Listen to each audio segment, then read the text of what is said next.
Hey, what's up, friends? Welcome. We are here for some EGF Season 5. We are in Week 7. It is Wednesday, which of course means it is time for some Rocket League. My name is Jeff. I've got Strive here beside me as we're going to kick things off here for week number 7 with Xavier taking on Howard University. Super excited. It's a pleasure to be back here. It feels like these weeks go by, and I say it time in and time out here, Bro Skunk. It's happy times here this Wednesday. These weeks are coming to an end, at least for the regular season portion of things. So as we start to taper in deeper and deeper, very close indeed. We're going to be going through some of the details of what's to come for the rest of this evening. Unfortunately, we did not get to see our first match for the night, but alas, we're going to start on the right foot here with Xavier and Howard, followed up by Washington State University up against Northern Arizona. And the pièce de résistance, the icing on the cake, is going to be William & Mary up against Montana State University. Yeah, the first match was supposed to be Bowling Green State taking on George Washington. Unfortunately, George Washington forfeited that one. And the only reason I bring that up is because Bowling Green State was the only other team without a win here in EGF this season. So Howard, now the lone team looking for their first win as we head in this match of the night. And, you know, they don't want to be the only team with a win column, Strive. No, that is indeed not the case. Ain't nobody want to be that one team, right? And again, the matchup this evening, going to start out with Xavier and against Howard University. In terms of standings, to simplify it, Xavier sitting at the 14th slot, and this is as of last week's end up or roundup of the games, with Howard sitting at the 16th slot. Take us away for the rosters here, though. Some very familiar faces for you and I. Yeah, and I don't think those last slots have changed, even with George Washington getting that win. But yeah, taking a look at these rosters, some familiar faces there for Xavier. Of course, Valor graduating last year, so Scrib, the newcomer for the Xavier roster, coming in 1-5. They last won a match in week 3, but they were 1 goal away from taking a game in week 2 and 2 goals away from beating Auburn in week 1. So don't let a 1-5 full year here for Xavier. I think they just had a bit of a rough patch, but I think the skill level can definitely drive home a couple of wins here in the last couple of weeks.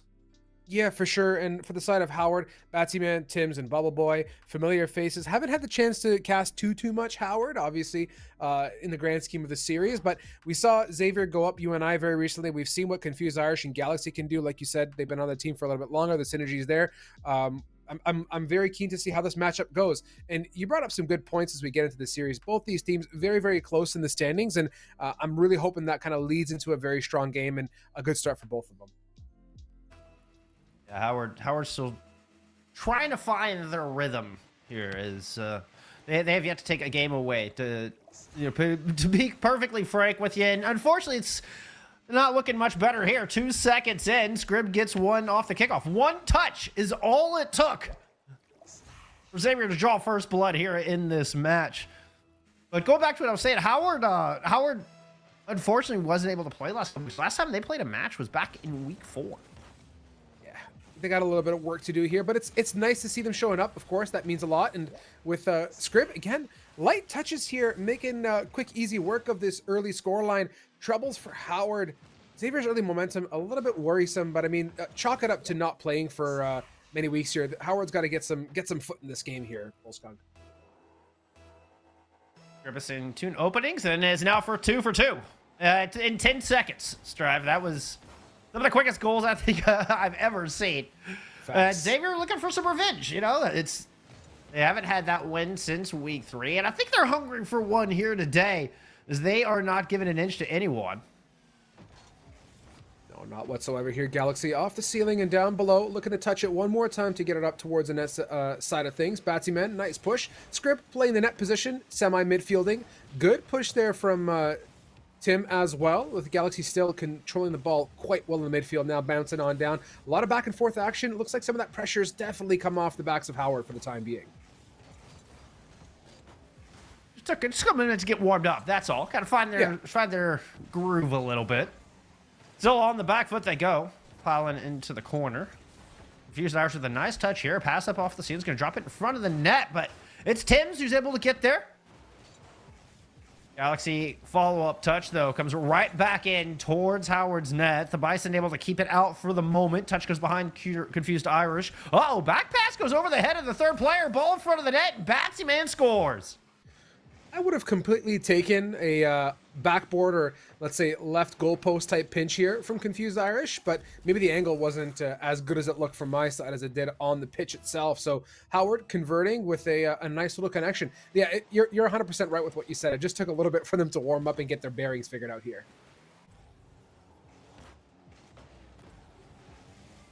Now good pass. Oh, Batsy Man almost had a look at that one, but Galaxy's going to find an empty net. Oh, no. What should have been a solid look towards the goal ends up being a blown rotation. Galaxy takes full advantage. Yeah, big commit there from Howard. I mean, you saw them sieging and pushing so hard towards Xavier's net, but they obviously played 2 on the defense and were able to convert that rotation very nicely with a hard clear out. Off to the kickoff. So far this evening, though, Will Skunk, I will say Xavier's kickoffs have been very much on point. Started off with the first goal off the kick, and then even now, much of these kicks, the past 3 of them, I believe, have gone very convincingly towards Xavier University's side. Good stop from Howard here, but Xavier's still threatening. Galaxy's going to put one in the left corner. The defense had all pushed right. Galaxy sees that opening. It's a great feed, comes in. Timms ends up just a little off the mark. Batsy Man can't get to it either. Just as Howard gets 1, Xavier's able to put 2 more in. Yeah, Tim's a little bit more of a center than the type of clear we'd like to see. Kick off towards the Howard end of the spectrum. Confused Irish, light little touch, going to go up for a follow-up. Galaxy's rotated nicely to cover the net side of things with Confused Irish looking to pop it over. Do we get the passing play? No, instead it's Galaxy sieging the net and keeping that pressure up here with 3 minutes to go. Oh, boy, almost got it out. But Scrib with the steal. Scrib with another goal and a hat trick in game 1. That little light touch off that back tire here. Watch this little pop. Gorgeous. You like to see it front. Oh, was front right or front left tire. Hey, we'll take it all day. Well played, well executed. Good ball control here coming out from Xavier. Yeah, a smart move. Just kind of kept the ball a little more elevated so the defense couldn't get up high enough to get a touch. Very smart play. What come to expect there from Scrib? I mean, maybe the newcomer on this roster, but it certainly made a huge impact. Now he's going to get a double tap opportunity. Can't seal it. Ball's going to bounce out. Confused, rotating. A little bit of a confused moment there from Galaxy and Irish. Decide who was going to take the shot and who was going to fall back. Confused Irish does come away with the ball. Back pass to Scrib. Gets deflected. Pops straight up in the air. Galaxy with a little bit of a miss, but Scrib is there. Punch it back into the corner. Rotations here from Xavier. Howard able to boom the ball down. Tim's had some boost to work with, but couldn't quite take the ball with him. Scrib now going back up. What I like about Scrib is the variety thus far out of this particular player. I mean, we could have gone for the hard, let's say, shot towards net from the Scrib side on that previous contest you saw, but that double tap was really pretty to watch, and it's been on their toes for the most part now. Galaxy and Tim's debating on who's got ball control for now. Nice little touch from Galaxy, going to absolutely pummel that sucker right into net there for Xavier. They are absolutely sweeping feet left, right, and center. Oh, it's just a patient play there to win the first 50. It goes over another. Now Galaxy's got a hat trick as well. 6-1. Definitely say Xavier a bit voracious coming into this match. Feels like they're taking a season's worth of frustration out on Howard here in game 1. Certainly feels like it on this game 1, but we'll see if Howard can pick up the pieces here towards the latter end of this matchup and getting onwards into the series. Batsy Man, nice little touch here. Decent 50. Going to give Galaxies an opportunity for the light deflect, but not going to happen. Scrib picks up the pieces off to the corner here. Good pressure from Xavier. You got to appreciate what they're bringing to the pitch. Absolutely. I mean, full control. And some great discipline as well. I mean, some great boost management, a lot of resources. Galaxy with plenty of there to come through and get that steal. Push the ball back towards the Howard net once again. It feels like there's certainly 3 or 4 touches from Xavier for every one coming out of the Bisons. Certainly, and if that's a stat we could display right now, I think it'd be right there. Galaxy off the backboard. Looking for a second touch. Going to get Bubble Boy mid-air. Xavier, though, playing really solid Rocket League. I mean, you hinted at it. I've said it before. Really understanding their rotations and their placements. Covering net in all times, leaving 2 or 3 back, able to contest anything that comes their way. Galaxy looking for the light little touch over, but not going to be bueno. Confused Irish keeping that ball in play. Going to fall into the hands of the Bisons now. Script with a bit of a not so useful touch, but luckily, I take it back. Galaxy's posted up. You gotta remember here, Xavier's playing some solid Rocket League. There's no open nets, at least for them so far. Ooh. Ooh. Blitzer. Well, Yeah, Confused Irish found an open net. That's for sure. Gets their first goal of the series. So everybody getting in on the action here from Xavier. And it's, we've seen a couple of near misses from Xavier, and I think that's been the difference. I talked about how they lost by 1 goal for the entire series against their opening week against Auburn. Lost by 2 to Washington State. Actually, I think I have that backwards. It was 2 to Auburn, 1 to Washington State. But still, Xavier have been so close numerous times, and it's never been because of fundamentals. The fundamentals from this squad have always been solid. They've got the experience. They know what they're supposed to take. Rotations are supposed to look like, what they're supposed to be doing.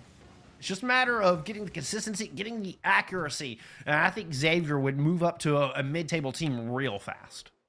I'm with you on that. Howard had some precarious moments in that matchup. I mean, coupled by the first kickoff goal not going great, the early loss of momentum. There was a lot of double commits coming out from the Bisons as well, often leaving exposed areas in the pitch elsewhere. That Xavier, like you said, for every 4-to-1 ratio type thing, there was a Xavier pressure, and they were capitalizing on the mistakes and the opportunities. And the scoreline speaks to that very clearly. So getting to the remainder of the series, Howard, I think some stronger clears, some more power behind these balls, and not leaving it lingering in positions where Xavier, the Musketeers, can capitalize, I think will be really valuable for them. And I would add, making sure that you're not only in a position to capitalize on midfield balls, particularly if you're on the attack, but to make sure you've got predictable and consistent rotation. So there's always somebody to back you up when you're sending your third player in. Make sure you've got somebody there to back them up and rotate back to the midfield line. Keep those rotations really clean, whether you're playing very tight rotations or even large, bigger rotations down the pitch. Either way, make sure those are consistent. I'm with you 110%. We'll see if the Bisons can really pick up these pieces. And the intention here at this point for a team that hasn't played so much in this season, hopefully they have been playing off, let's say off desk or off stream, but it's really to get that synergy back in, keep their foot in the game, and look to build upon the foundations that they've already created thus far in the season and in prior. So we'll see if they can continue to do so, as Xavier, again, in ball control for the time being, with Scribb getting a bit of a touch here. Off towards net it goes. Batsy Man in a bit of an interesting position, but nice hard clear. A little bit more lively here from the Bisons. Absolutely. Able to steal some boost from the far end as well. A little bit more resource. Oh, but a slick move from Galaxy. Zim's careening up the left-hand side. Drop down to confuse Irish, but a big block from Batsy Man. Able to make that read. Bubble Boy with a steal as well. So a lot more involved in the play are the Bisons here to kick off this game too. And it feels like they've closed the gap on some of those touches, at least in this opening minute. But a big setup there, but confused Irish on the way back. Opted to go for a more defensive stance than rather risk the shot. 100%. Bison's nice little pop as well over Xavier. Bubble Boy going up early. That leaves net open. You can see their confused Irish is rotating and getting in position to hopefully capitalize on it. Midfield touch. It's going to be the setup there for Scribb, going up for the connection towards net. No answer for the time being, but the beauty of a busy tone is Xavier gets another chance to pick up the pieces, and that's what they've been so good at this evening, is coming in, and if there's a missed opportunity, someone's going to clean it up. Galaxy's just so good in the midfield. Beats 2 right there with no booze ball all the way down. And look at all the room they've created. Howard are just turtled up in front of the net. Here comes confused Irish, but gets demoed. Timms takes him out along the way as they made their approach. Bubble Boy escapes with the ball. So Howard able to weather the storm. Big punch back in from Galaxy, though. Might send them on the defense. Galaxy trying to go for the upper 90. Timms gets in the way of that one. Confused Irish with the follow-up, denied. Scribble take a shot. That one's going to go off the top. Tried to punch it in from up high. Cannot get it home. Confused Irish, well, with a little bit of help, is able to stop this ball. Keep that from turning dangerous. Right back into the blue half they go. Great patience here from Howard on top of that. Reading the flick and not committing to the ball early. Able to defend. Batsy Man, big chip to the top. Going to give a transition opportunity. Scribb, though. What a save. Oh, confused Irish looking for the chip opportunity, coming a bit short, and that's going to give more chances to the Bisons to keep that pressure absolutely real to the max now. Pinched in the corner. Timms reading the room really well with Batsy Man coming in to continue and maintain possession.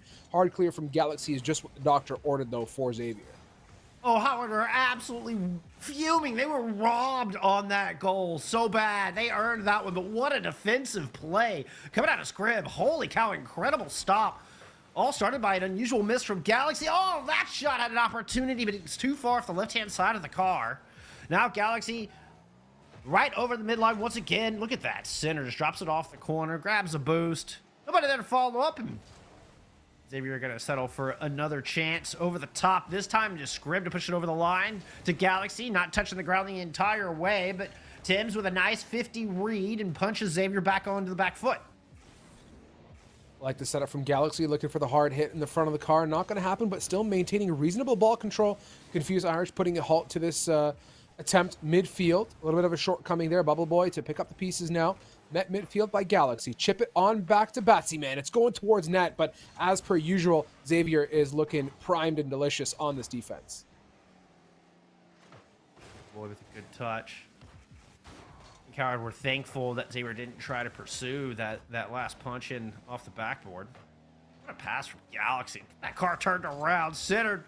Shot takes two to block. Tim's is able to beat Galaxy the ball low and provide a little bit of breathing space here for the defensive Howard. Diffuse Irish way above Bubble Boy on that one. Bubble Boy's way out of position. Scream with the shot. That hits off the post. Galaxy racing in, gets the ball, gets the goal. The theme of the past 4 minutes, if I could summarize it into one word here, it would be tenacity. Very tenacious plays from both these two teams. Strong defense, really good offense all across the pitch, but comes down to just a slot opening there for Xavier. With a minute to go, though, don't discount Howard. They've been much more lively here. Let's see if they can continue to do something about it. Batsy Man, indeed hearing the messages. Going to start us off with a nice, clear demo, some contact. It's a floater! And it's the confused Irish, most definitely not confused about where the net is, going to connect one for Xavier. I mean, that one could have been credited to either of these players. Yeah, Galaxy actually set it up. Confused Irish redirects it back the other way. Little 1-2 punch out of Xavier. Musketeers with a comfortable lead now with less than a minute to go. Theme of this evening, comfortableness, is what Xavier's been bringing, starting off with game one now.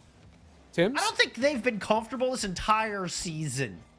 Fair. It's certainly not the way they have. I mean, every series has been so stressful and so close for this Xavier team that they might be enjoying just a little bit of cushion at the moment. You can see they're very relaxed here. Galaxy winning pretty much every 50 over the middle, carries this one all the way home.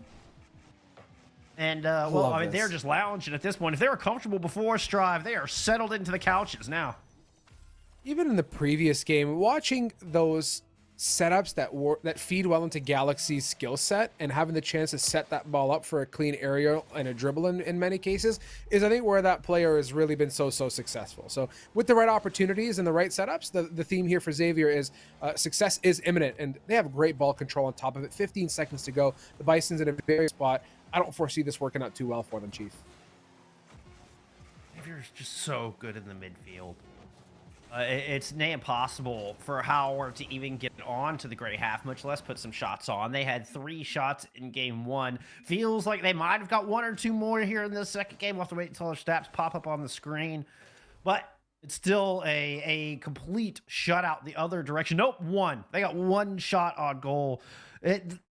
Howard struggling to get past Xavier in the midfield, and a lot of it on the back of Galaxy. 110%. I mean, score that player 484, darn near double the second in place.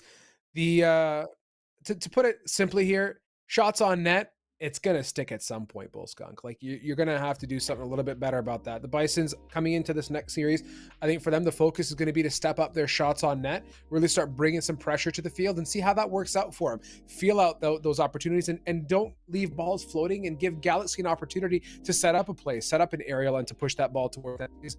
That Galaxy has been really good at thus far, and backed up by a great defense for Xavier. They're going to have to bring a little bit more heat to this next matchup, I think.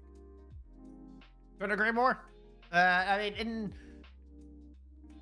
with bringing heat, it's not about like getting antsy. It's not about like, we gotta get more shots. We gotta play faster. I mean, it's more fundamentals. I mean, like that's where you're gonna create more shot opportunities. It is with fundamentals and taking away space and not allowing so much ball control to fall in Xavier's hands.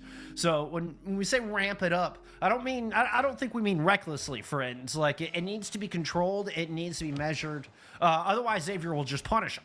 So it's, I think, staying calm, staying collected, staying active in your comms, extremely important for Howard right now. I'm with you. Let's see if that those words of wisdom come through and are heard loud and clear by the Bisons here. Bubble Boy, great pressure on the sidewall, trying to contest, but as per usual, and to your tone with a Galaxy demo to ice that cake, the Xavier midfield continues to keep that ball moving in the right direction here. Galaxy looking for a little bit of a touch, going to be the butt end of the vehicle, but we'll take it here just to buy some time and permit some rotates from Scrib and Co to get back and defend. Irish is trying to put one off the back. Whoa, aimed right for the net. And then just going to get the rebound. It's a pass off of Batsy Man, set up to Galaxy. Calculated play from confused Irish, putting Batsy Man into a corner. You got to say, big brain. Xavier, yeah, 39 seconds. They've got the lead already. Big brain indeed. And the one thing that really made that troublesome is Howard on the defense was one part of the problem. That that came in, that midfield touch, as you've been commenting on this entire evening, was just beautiful to watch. It was on target beyond some. So whether there was one or two defenders there, that thing was piped, to put it politely. So Xavier now in the driving seat, 1-0 the score line. Keeping the pressure on is Howard, though, not feeling phased as of yet. They still got plenty of clock to work with. Smart placement, too, because even if the shot from Confused Irish is a little off the mark and it's off the post, it still would have bounced right into Galaxy's, waiting arms. So it's like the margin for error would have bounced in their favor. So just very smart. Oh!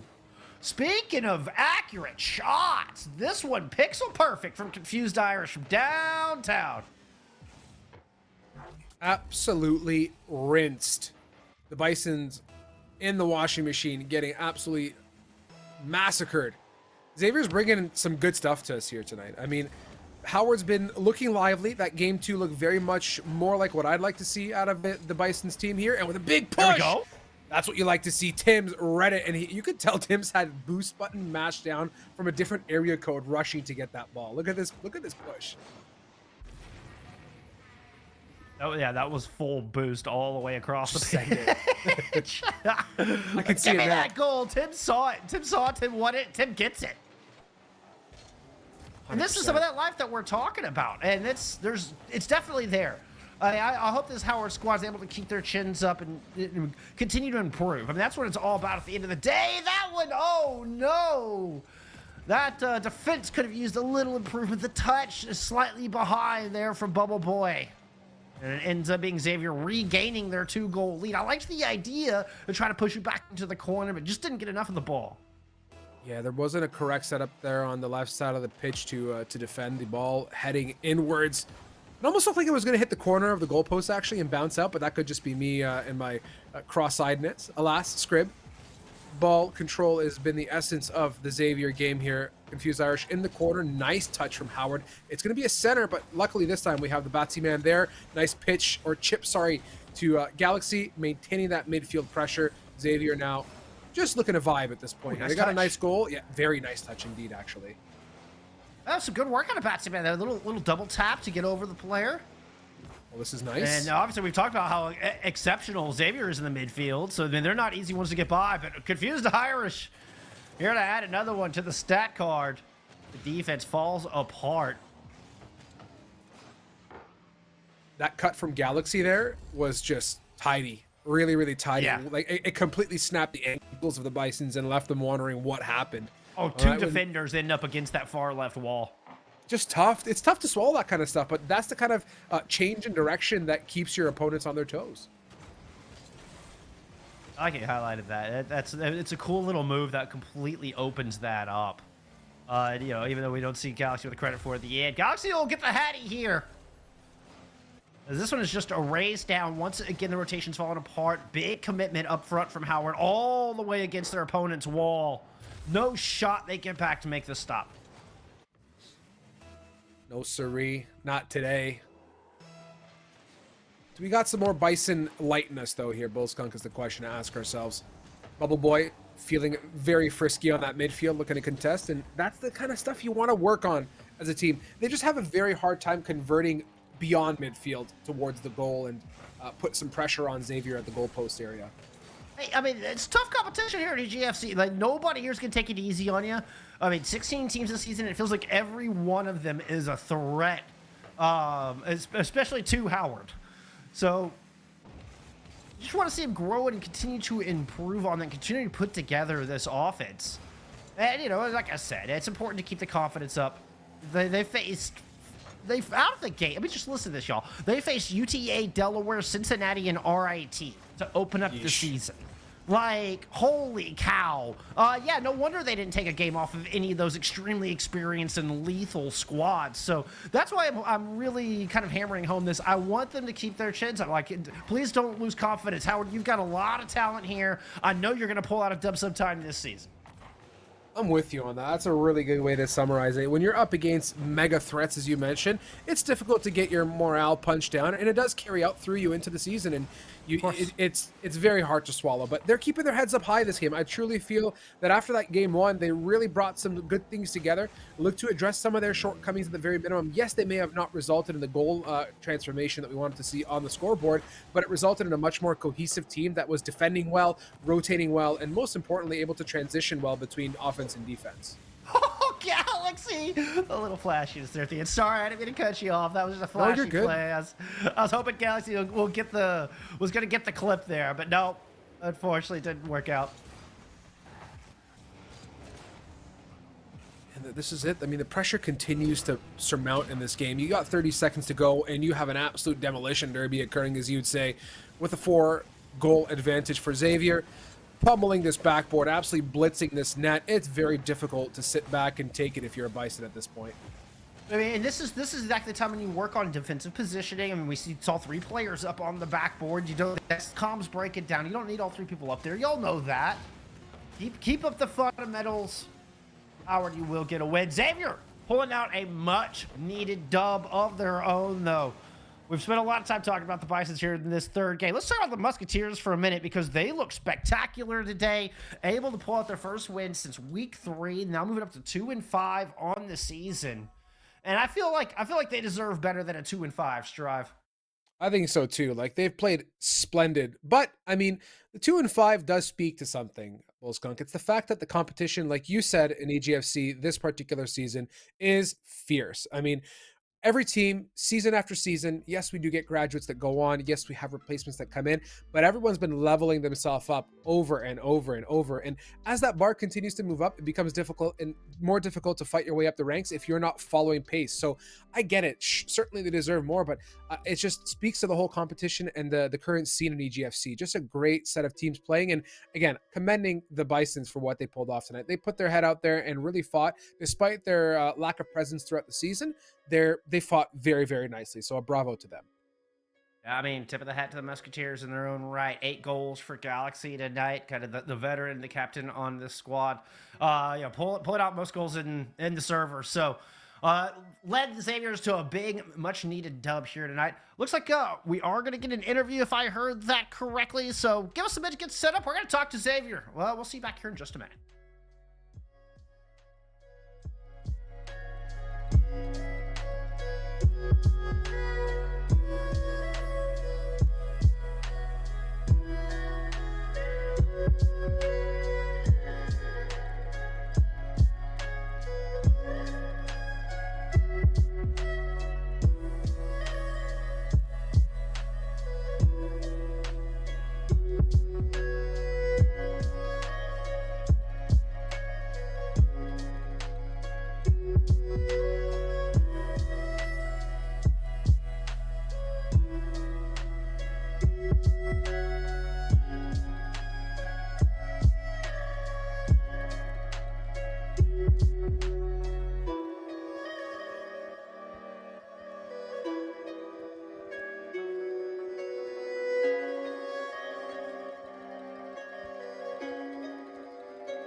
Welcome back, friends. We are joined here with our winners from Xavier. We've got Confused Irish on the line with us.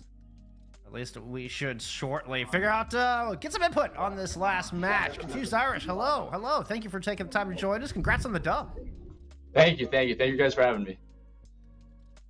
I mean, that one's got to feel good. I know y'all had some 3, and I mean, that was a heck of an opening 3 weeks. You know, just basically 1 goal, 3 goals in totality, separating you from having 4 wins on the board right now versus 2. Yep. What's the feeling like coming back and putting up a dub here today after a rough 3 weeks?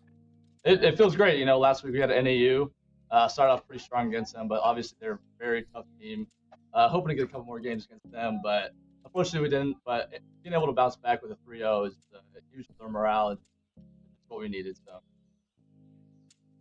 Yeah, that's briefly. Bullskunk and I were chatting about that idea of morale and how that kind of plays into your guys's, not you guys specifically, but teams as a whole. And this is maybe a general question, doesn't have to be applicable to you, and it's just something that I'm curious about. How do you guys feel in general about your performance week after week, and does it truly make a big impact into your guys' gameplay? Like, do you find that if you come in with a positive mindset that you perform better in general as a team, or are you guys just super regimented and right down to the books and will come and bring that 100% no matter what? So kind of what's the seasonal impact on you guys, at least season to date? I mean, sorry, one more time. I was getting something in my ear. No, you're good. Sorry. No. Oh, so how about the morale, right? Yeah, okay. So, like, Yeah, I mean, I think every week we just try to go into the same mindset. Like, we're coming to win. We want to win games. And I don't think we really hold on to our past losses. Obviously, like, right after a loss, it's tough, but you just got to move on and keep going to the next week and next week. And I think that's what we've really done a good job at, is coming into each week with, like, we're going to do our best. We're going to try to win. We're going to try to win the game. It's serious. So. Yeah, we trying to keep that morale up. And, we're a good guy, like a good set of guys. Keep each other up. I commend that, and I guess for me the biggest thing, the message I really wanted to share, and the idea behind the question was positive morale goes a long way. So I commend you guys for being so tenacious and playing such a strong game this week. And the same goes to the Bisons. I mean, it's not easy coming into a situation like this with the cards that have been dealt, but a positive hat goes a long distance. So good job to you guys, well performed, and you guys definitely kept your heads level. So keep that energy up in the rest of the season. I'll pass it off to Bullskunk.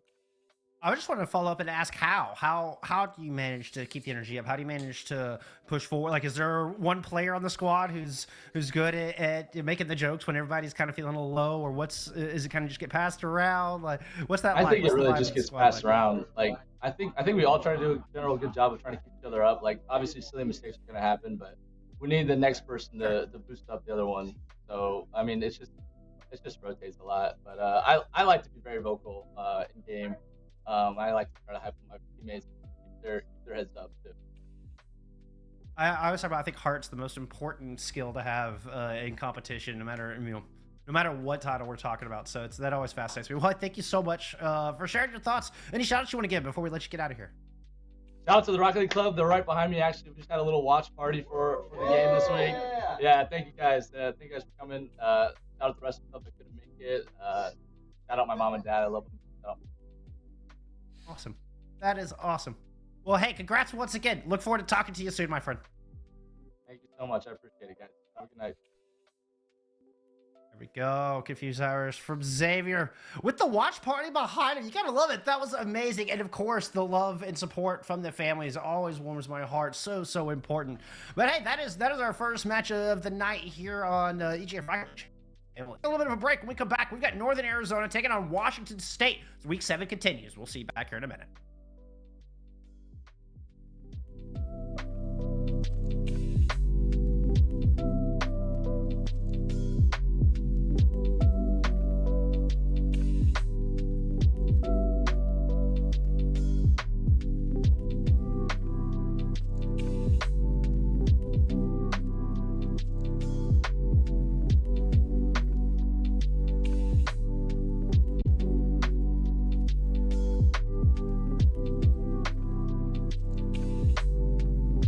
William and Mary up against Montana State University. Going to be a great finisher for us this evening. We came off Xavier, the Musketeers going absolutely ballistic against the Bisons, Howard University in a 3-0 fashion. Howard came in despite some rough turbulence in their early, let's say, part of the season. They played a strong series, and we saw the positivity coming out of Xavier too in that interview, which made me feel really nice and warm inside.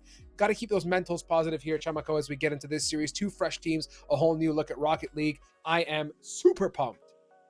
Oh, you're talking about the mental, and you were telling me how close these two teams are in terms of standings. One is tied for the 3rd to 5th position, and then the other one is in the 6th position. At least last week that was the case. So I mean, they are very close to each other based on standings. And one win right now for Washington State University could mean a lot, especially in that mental that you were talking. And we have the rosters here: Fizz, Shark, and Wimples for Washington State University, for Northern Arizona University, Chronicle, Galaxies, and Beast. Yeah, these 6 names here up on the board are ones that I have seen time in and time out. We have the fantastic Galaxies who's joined us here a couple times on desk. We've had members from Washington State also come in the past. So rightfully, the standings do speak to their track record. They have been they've been leading that, let's say, mid to top end of the pack really nicely. Very consistent players, and what I love most about them is they're super methodical in their gameplay. Really calculated, very, very smart players as a whole, and it leads to a great series. Like you'll see here for the viewers that are joining us. And the one thing that I love, by the way, about this entire EGFC situation and our fantastic community week in and week out is that the support that we have in chat and those that are with us just makes it so much more fun to watch. So as we get into this, I always go back, by the way, after the cast and I rewatch the VODs and just look at the chat, because it truly brings a smile to my face seeing everyone support each other and have a good time. And that's what these two teams bring: positivity, great energy, and good vibes. I love that you do that. So many casters say they don't look at chat or something, and you actually go there and have a good time with it, especially here in EGFC. So I mean, I like that. I like that you seem like a positive guy, and positivity just surrounds you when you are that kind of guy. So let's see if that works for the teams here tonight, if they're gonna keep positive regardless of the outcome. Yeah, for sure. And coming off of last week, I believe I did watch Northern Arizona play last week, but again, all these weeks seem like an absolute blur. We're at week 7 now. I don't even know how. I mean, Christmas is basically here. If you could tell me it's tomorrow, and I'd probably believe you that it's mid-December, to be honest. This entire year was an absolute flurry. And if that's what it feels like to me as a caster, I can only imagine for these players how that same feeling translates, right? Obviously busy with schooling, busy with social life, and then trying to keep up with Rocket League on top of that and remain on top of your game takes a lot of commitment. And that's what EGFC, I think, as a whole really brings together, is the idea of commitment, supporting each other in a form of really great sports, esports at that. So in here, kickoff is well underway. Off we go, Washington State, Northern Arizona University. Okay, this is better than the last series that we were doing, because I remember, I mean, Wolfgang and you start casting 2 seconds in. There was like, okay, there's the goal. There's the goal. Not that far away, okay? This is only 9 seconds after the clock starts ticking. And we go here. Oh, you can't make a up. NAU, they know how to come out that gate swinging, make really good early connections. Let's get onwards and look ahead here at WSU. Kickoff underway here. Nice demo coming out there for Zuko as well. Gonna get that Chronicle situation out of the way with the ball control, the dribble traveling towards net. It's a bop. Gonna be top bar. Wimpulse. Slam dunk. Hello and good night, WSU. They have also received the Owl Mail, and it involves a nice little goal here for them early on in this game. Gotta give credit to Zuko on that play. I mean, the way he positioned himself, the way he went for I mean, it wasn't a dunk, it was actually underneath the player, but kept the control of the ball and keep it close for his teammate to be able to go for the ball and score. I mean, that was such a nice setup. And now he's going for the demo. That was great as well, but no one there to finish it off. Very precarious situation there. WSU had some really good energy coming into that attack. Now Zuko midfielding, coming a little bit short, gonna give opportunity. Look at this threesome, this squad running right up the field. The demo comes out for Wimpulse, and that does a very good job of halting momentum. Chronicle now looking very, very tidy there off the corner. Beast has been nominal in terms of follow-up shots and supporting this team on these offensive plays week in and week out, and that is the theme here going now. Chip shot, gonna be a light one, gonna give Zuko the touch that is much needed to keep that ball moving for WSU.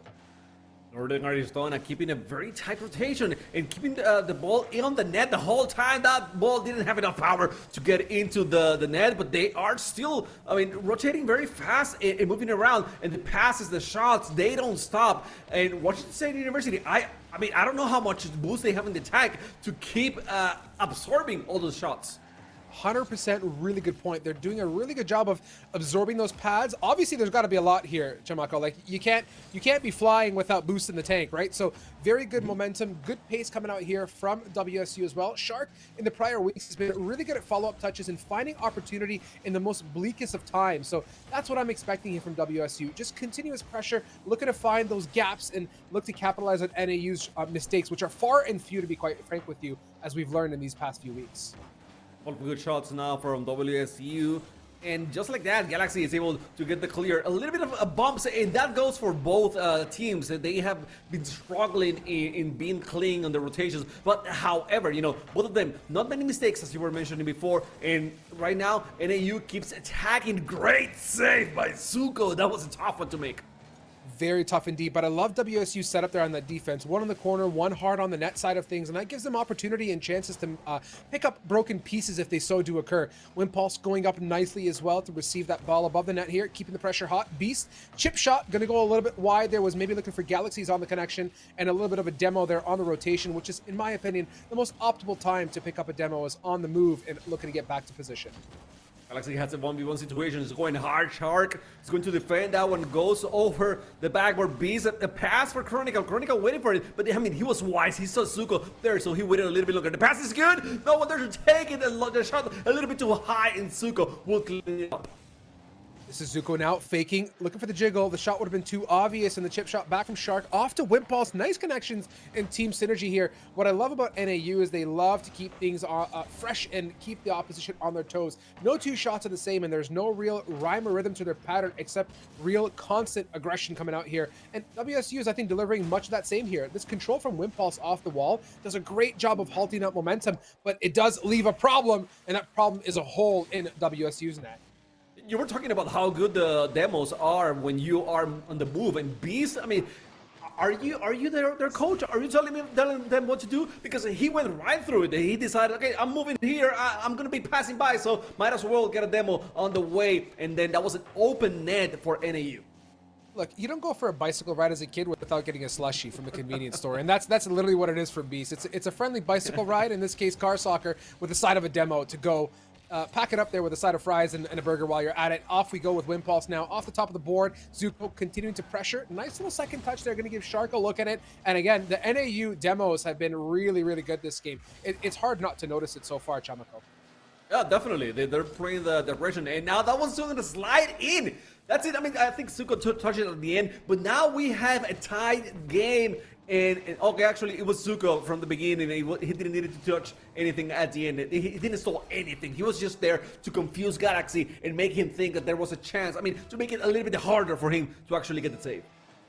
100% now. Off we go. Another look at it. Chronicle, nice little meeting at midfield. Zuko on the follow-up as per usual. Beast here on that midfield. Has plenty of boost, but instead looks to the ground for the time being now. Looking to get the second touch off the wall. Instead missing, giving Zuko the nice little peek at it. Flip reset, coming in, pushing the ball, and Galaxies reads the lack of aggression or pressure behind that ball, looking to contest it, and that's what NAU does best, continuing to find an opportunity and a pocket, and you gotta love it from this team in blue this evening. Just so well read from Galaxies in that back left corner, and that's where the play started, way downtown, and the connection to Chronicle is how NAU rides this evening. And Chronicle played beautifully. He saw the defender on the backboard, and he was waiting on the wall actually, and it just plays the ball so well that it wasn't passed for him, but there was no chance for the defender to actually get to the ball. And then the second one was just to make it on the net, and he beat it. Now Beast with a dunk, with a great dunk. He didn't have anything on the boost tank at the end of that play. That's how well he managed the whole thing. But now NAU with the lead, with 2-goal lead here. Only 35 seconds left on the clock. I love how such a saying that's, found its origins in basketball, right? Such a momentous, we'll say, show of skill is the slam dunk, has made its way to car soccer and Rocket League. And it just gets me so jammed when I hear the word dunk. Like, it's hard not to get excited. This entire game, by the way, has been immensely energetic for both these two teams. And you can see just how well they're playing and synergizing across the board. Chronicle now, great ball control, and Wimpulse going up early. That's the WSU style. That's what the flavor of the evening is. Beast now chipping it off the wall. Quick little transition. Look at it. Pummel it into net. Galaxies was there for the cleanup, but all is good here in NAU's territory as they lead this 2 goals up with 3 seconds to go. Good ending, good ending. I mean, lots of energy for both teams, and at the end of the day, yes, it was a 4-2 for NAU. The Lumberjacks, they got the win, but it doesn't tell the whole story. I think it was a well-fought match between these two teams. They are very even in skill-wise, so I mean, this one, anything can happen. I don't think NAU was gonna have a breeze on the rest of the series. Yeah, I think to build up on top of that, the 13-6 shots on goal conversation is always a stat that I seem to jump to, and rightfully so, right? The conversion rate for the Lumberjacks was really good that game. They were continually looking for demos on the rotates, which earned them a lot of value in midfield control. We had Beast absolutely dominating the demo front as well, and that opened up Galaxies and Chronicle to work together to deliver the goods in terms of goals, as I believe they were leading on the top of the board, albeit everyone was very close in terms of shots on net. So when you see that type of 1-2-3 bam bam bam, you really do understand that Northern Arizona as a trio are very much on the same page, and that conversion on the first game was great. WSU though, they played super well, by the way. A really solid coming on the first set. I'm hoping they can kind of tidy up the bits and bobs in the second. And by the way, they were losing the whole match, and they were able to tie twice. They kept it very competitive. The fact that Beast got that dunk at the end and it was able to get the 4th goal, and maybe that hurt them a little bit. But other than that, I think that WSU, they were playing very strongly. Zuko, he was in every single play that you can imagine. And right now, I mean, again, on the defense, he's doing the job that his team needs. I'm with you on that one here. Beast following it. Shark off the roof now. Looking for a connection. Bopping on the top of the car. Wimpulse is contemplating life there in the back. Waiting for the follow-up opportunity. Does see it and pounces on it. With the continuation of Zuko, like you mentioned, there for almost every single play, contributing in some shape or form, whether on the end field or midfield now. Met in the middle is Shark, transitioning to the right neighborhood. Wimpulse now says, Beast, I heard you want a taste of your own medicine. Here's a demo for the road. Take it with you for lunch, if you will. And this is the opportunity now for WSU to bring some pressure in, but NAU's transition when they're down is just also immensely nice to watch. It is very strong, and as you can see, Beast is just keeping things weird on the corner. Luckily, Wimpulse was the one to get to that ball. Shark is not gonna keep it in hand. And Beast now trying to go for that redirect in the air, but Zuko, I mean, such great defender so far. I mean, he did the way not only making connection with the ball, but also putting it in a place that is very hard for NAU to keep it up. And that demo, I mean, it's worth every single pixel that we saw on screen. It was the reason why they were able to get such an easy goal. 100%. And if you were able to watch this game back right now at 0.5 live, you'd see that the positions that the ball is sitting in for NAU are so threatening. And they're, if you freeze and look at the positioning of NAU and WSU, you'll find that it's optimal for the team in blue right now. They're setting up a lot of good chances or good opportunities and looks at the net, and you nailed the coffin close with that. That demo really was the icing on the cake there. Wimpulse looking to steal a bit of a touch there away from Galaxies, and Shark going to go for a transitional demo. Looks like the body contact or the physicality of this matchup has definitely turned paces a little bit here. It seems like it, and I think it's because NAU got so physical at some point that WSU decided, no, I mean, we got to do something about it, right? If we're not going to be avoiding, evading, dodging, oh my God, they're going to keep doing it. They're going to keep doing it. This is what I'm telling you. WSU, they are not dodging those demos, so they were getting physical themselves. But I mean, at some point, you got to start jumping and getting away, or maybe using the net as a cave so you can get away from those demos a little bit. It's hard. I know it is very hard, but they got to do something about it. watch on the on your peripherals as you watch this game kind of unfold, and just look at the cat and mouse demo chasing games that are occurring. I swear, before the goal that we just witnessed, there was a point in time where WSU was, I don't know who it was, might have been Shark, was just absolutely chasing Chronicle, by the way, like full blown, just looking for a demo, and that's what it's coming down to here is physicality for WSU. The unfortunate part is they're not able to transition off of that and make a goal come to life for them. Good defense from Zuko, good support there, rotations there from Shark now. Wimpulse going to go a little bit high. Galaxies reads that so nicely, and those hard clears are really adding a lot of value for NAU. Let's get the cycle there for Zuko, but it's Shark keeping the ball tight for his team. Wimpulse over Galaxy, no way. Galaxy keeps it moving, and he's gonna win that 50. Shark luckily was there to get the ball, but the touch is not hard enough. So NAU keeps the pressure on. It's getting very hard for WSU to get the clears. They're having a tough time right now. They are, and look at the situation now. Chronicle sends the ball up to a very awkward position on the ceiling, and rotational demo. I mean, you couldn't write this script over 10 times the same way, even if you wanted to, but it feels like NAU definitely has this one well rehearsed and well memorized. Wimpulse now looking to connect on that ball and hopefully do something about it, and off the transition, good meeting by Zuko at middle there. Well scheduled and well received. Shark looking to connect now into the red. Nice bump to Chronicle, but Galaxy's there, second in position as per the norm, keeping that team in blue in the running. In the first game, I was saying WSU was fine. I mean, they were doing good because their offense was fine and their defense was, I mean, it was okay. But right now, the problem is that they have no offense at all. They need something to happen. Sharks needs to get the ball, but Beast was way too fast. And Beast going for the setup, going for the back pass here. Now, and I think it was for Galaxy, but not Chronicle is the one to get the shot. That was so close.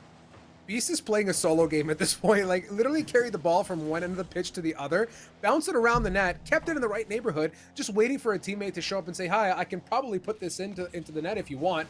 Beast now flying, looking for the double perhaps as it went a little bit wide, coming up short, but that's the kind of stuff that makes Beast so scary on this pitch.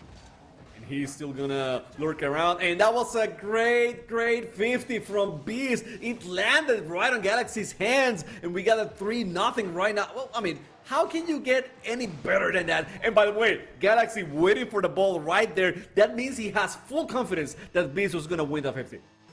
Galaxies is totally connected, by the way, like plumbed into this gameplay as a whole. Has been on the receiving end of such great little touches and is in the right place at the right time, and that's been the common theme here.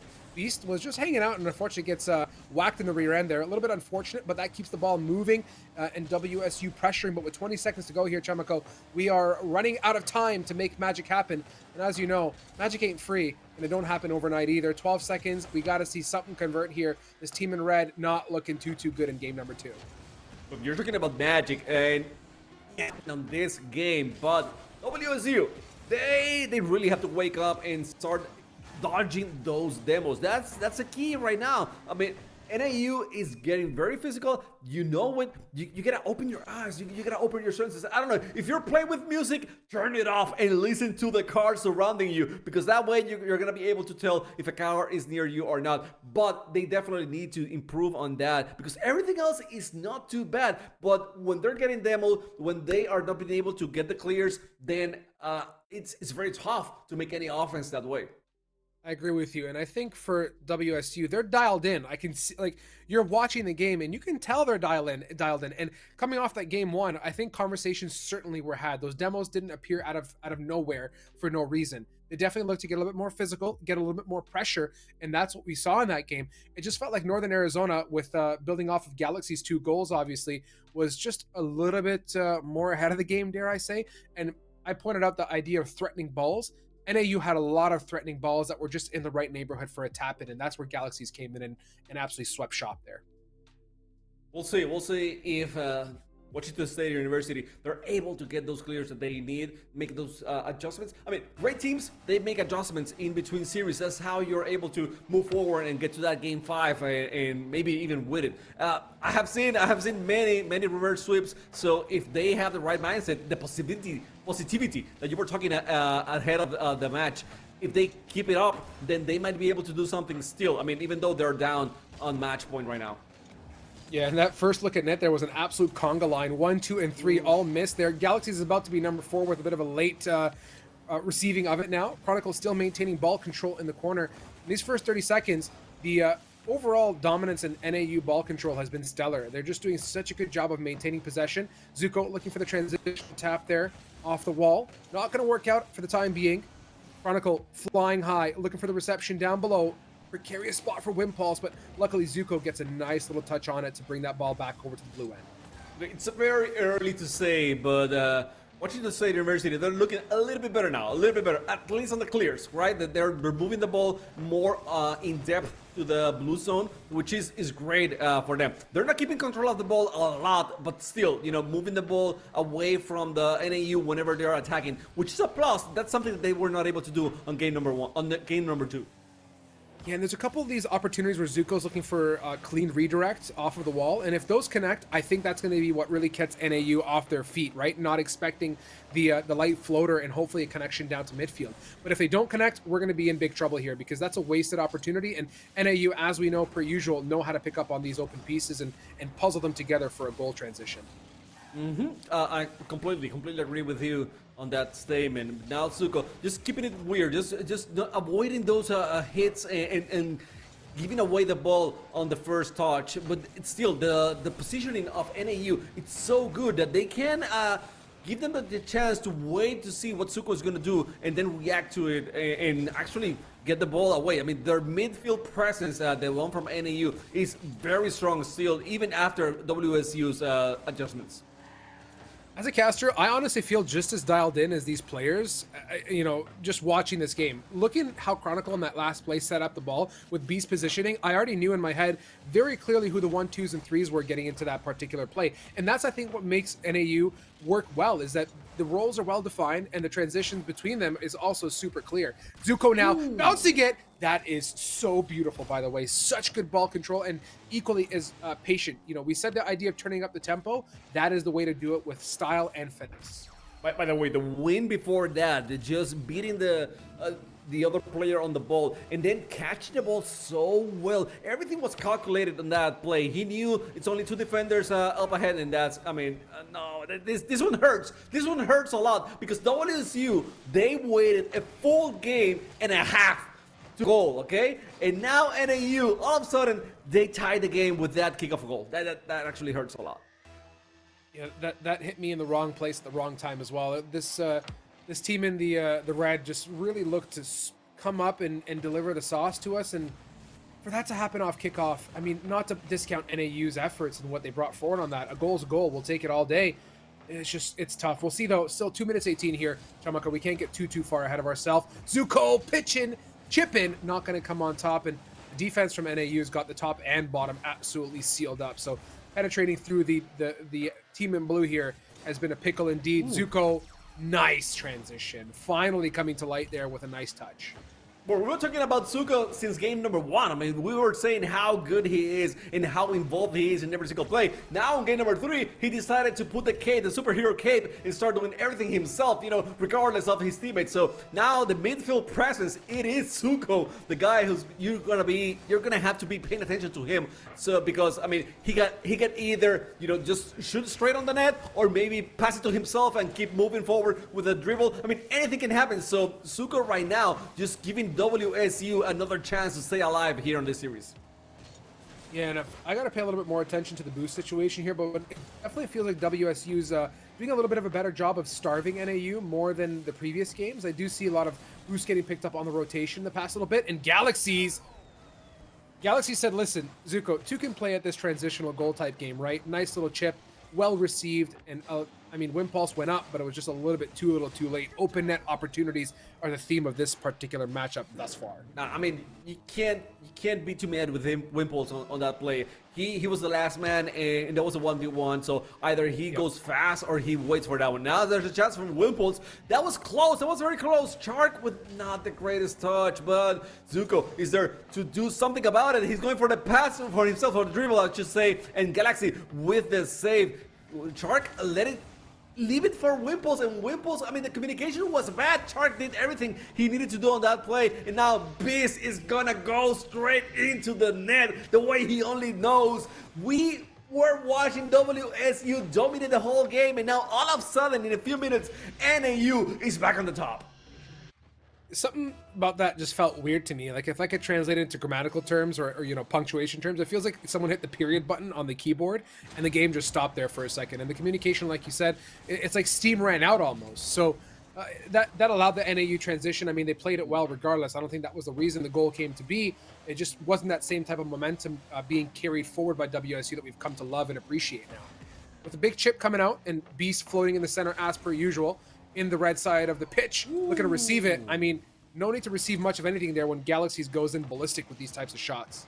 And you said it before, right? I mean, Galaxy talking to Zuko with his plays on the field.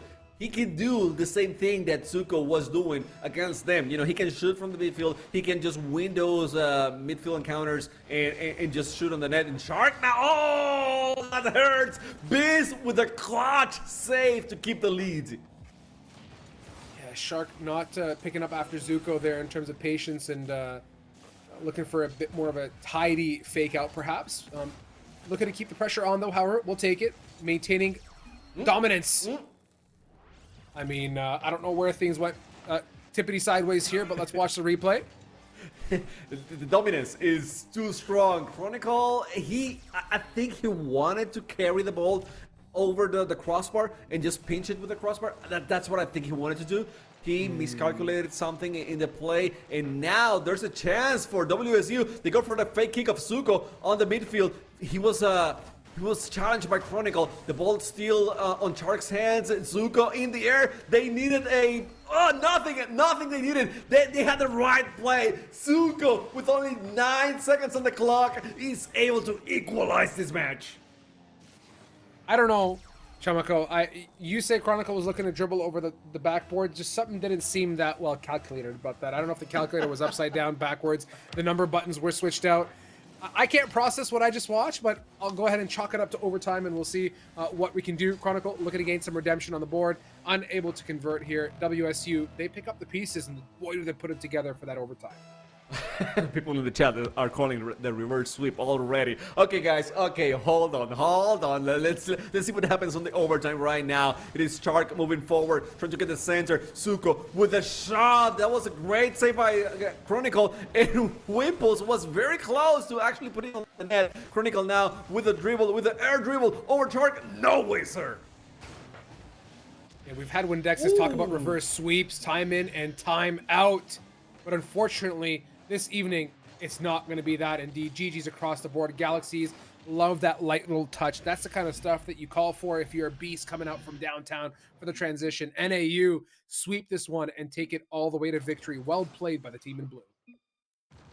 Man, it's tough for WSU to lose this way, but you gotta give it to every single player of NAU. Especially, I mean, I'm so impressed with Beast that he's so dominant, very close to the net. For some reason, it's very easy for him to go for those dunks and just win every single. There's no challenge. He's so fast that he gets to the ball way earlier than the offense and than the defense, and he's able to shoot on the net. And it seems like a wide open net, but it's just because he's so good at reading the ball and he's so good at being fast in attack. I think if you were to take out a checklist and look at, what do we need to be successful as a team, right?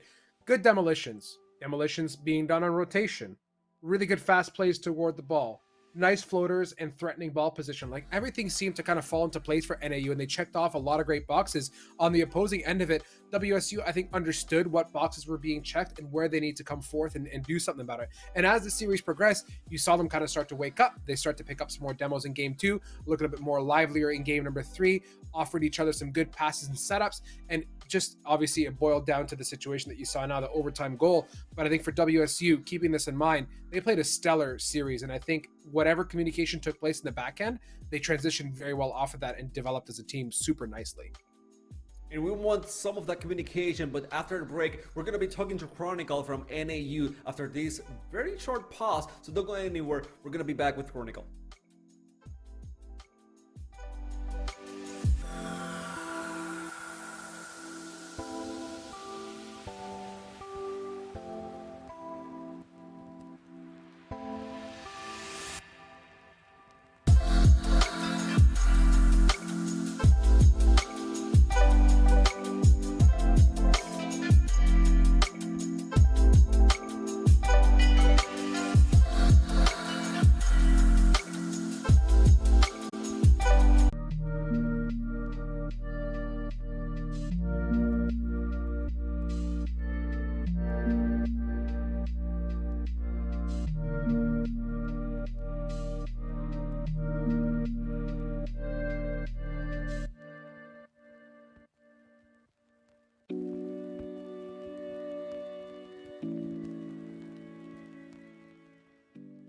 Welcome back, everybody. It is, of course, interview time. The short pause became a bit of a longer pause, but I mean, this is generally how it works here at EGFC. We like to get the business done one way or another. Chamaka, we saw an amazing Arizona University performance, and we are joined by the fantastic Chronicle. You can see it down below, not in the flesh. Chronicle, congratulations on the win, first of all. It's a pleasure to have you with us. Yeah, thank you. It was a good victory today. Good victory indeed. You guys brought absolute lava in that game. And this question I'm going to ask you is going to be either very short or it's going to have a really cool answer to it. Let's just roll the dice.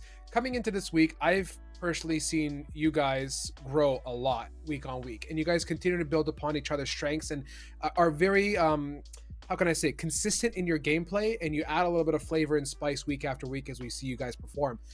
Do you guys continue to work on things after, let's say, an evening of Rocket League is done on a Wednesday here at EGFC, and work on things off cam? And what things have you guys been working on the past couple weeks, if any?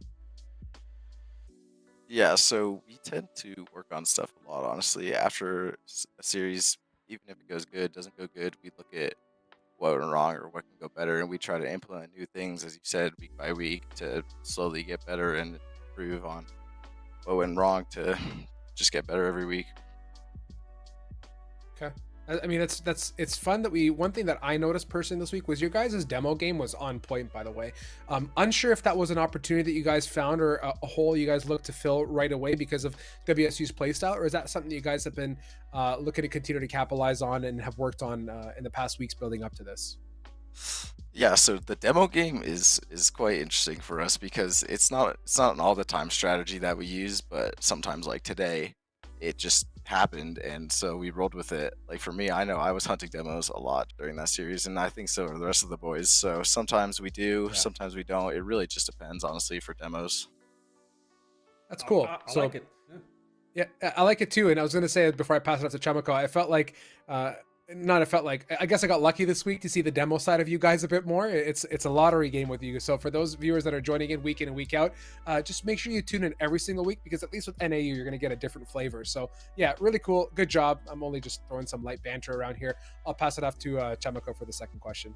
No, but actually, I like the demos because I kept things spicy. It was not the same, feeling the same over and over. And by the way, they didn't use that many demos on game number 3. So I wanted to ask you, I always tell about adjustments and how that's a big deal, a big part of the gaming, especially in best of 5s and best of 7s. Was there any adjustments, not that you made, but that they made, that Washington State University made, that caught you off guard? Yeah, so definitely there was a couple times where they had some big booms that like kind of caught us off guard, which I think most of their goals, or a couple of their goals, came from those clears over our head. So we just had to keep our third man a little space back. That way we didn't get caught out by those, because if you catch their third man lacking, you can just bang the ball straight into their net. But it's great that you guys made the adjustment on the same game, during the game, not even waiting for the next matchup, and you were able to actually get the comeback and win the match. That speaks volumes of you guys and the mentality that you have. So congratulations on not only winning the series, but also being able to react that fast. That's impressive. Yeah, definitely for something like that. If that happens in a game, we'll talk about it like in that couple of 10 seconds when the goal and the replay is going on. Be like, all right, you got caught out with the third man, so make sure we're spacing out, and then we'll try to not do that again. Cool. My final question, thanks, Chamako. My final question before good old shoutouts time is, what's next for Northern Arizona in terms of things you guys want to work on as a team in these last little bits of the season? What holes, if any, do you feel like there need to be filled, or do you guys feel as a whole you're progressing nicely throughout the season naturally, and you just want to continue to build upon that? Yeah, I mean, we're definitely like progressing at a good pace, I think. If you look at us now versus two months ago, we're definitely a different team. But like specifics, I mean, it's hard to say. We're all just trying to, even though we may look really meshed in games sometimes when we're playing really well, sometimes it still feels awkward for us because, we've only been playing together for a couple months. So we're really just trying to build that chemistry like as much as we can. That way, when the big games that really, really matter come up, we don't fumble. Cool. That's a really good way to put it. And yeah, I don't know what it is with me and EGFC. I have a bit of a different affinity to the entire league. I truly feel like I'm a part of the journey with you guys. And in our last series and even on this one, I'll just say that I feel really like a invested in you guys as well and all these teams. So for you guys progressing as you were, and I do agree with you, you guys have made leaps and bounds, and you look stronger and stronger week in and week out. And that ties into really well to what you said about that you do continue to work on things off game or after the series is over. And on that note, with a heartfelt message and that out of the way, give us your shout outs. I know Galaxies is usually here to drop the goodness for us, but you got big shoes to fill, so give us the goods. Yeah, Galaxies usually drops bombs, but of course, I'm going to shout out my teammates for always showing up and playing good, putting in all that effort that we do. And then everyone at NAU and NAU Esports for supporting us, as well as my parents, my friends, and my family for always being there. And of course, all you casters that put in this effort to make this happen for us. Appreciate it. That's super, and thank you so much for the kind words, and big ups to the teams that played in this particular series. NAU, you were stellar. WSU, bravo and well performed. I think on that note here, Chamako, let's go ahead and sum up this series. We're going to tuck it away in the back pocket for now. There's another one to come after this one, so that 3-0, we'll see if that same team theme continues, or we got some more great games coming up. So off to a quick break. We'll be back to you here very, very shortly.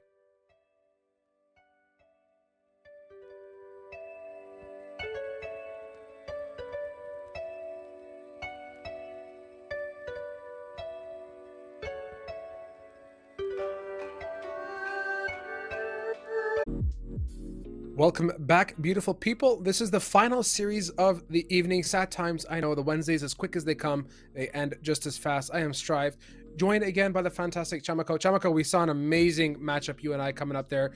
Northern Arizona did a great job against Washington State. They were so well put together as a team. Chronicles gave us such great insight into their team synergy and what they've been working on and where they look to go. I'm hoping that this one here with William & Mary and Montana State University is going to be just as great. By the way, I gotta say, Chronicle was very good at answering the question, but not giving too much away that the opponents can take something away from it. You know what I'm saying? Yeah, I got you. He was really good. Okay, anyways, we got William and Mary, the tribe against the Bobcats in Montana State University.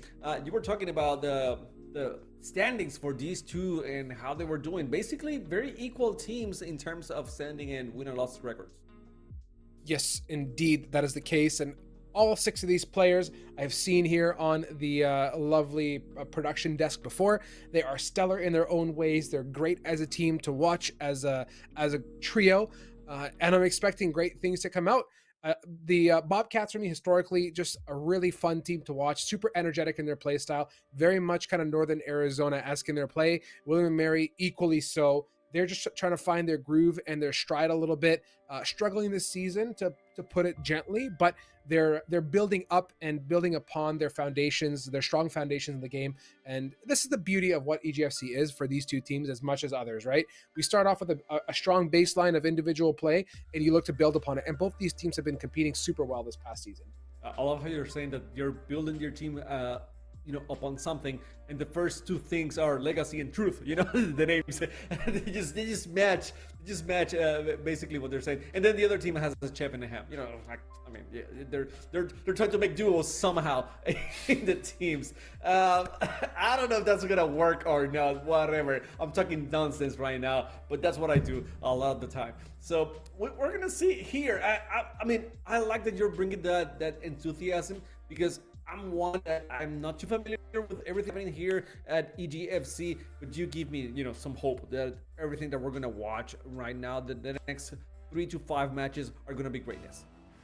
That's the game plan, right? That's the approach we want to take. And I like to keep it neutral and positive, and look forward to greatness for all these teams and individual players, because that's what we strive for in this competitive environment, is stellar stuff and great performances and growth as a group, right? That's what esports and team sports is all about. But off we go here to this game.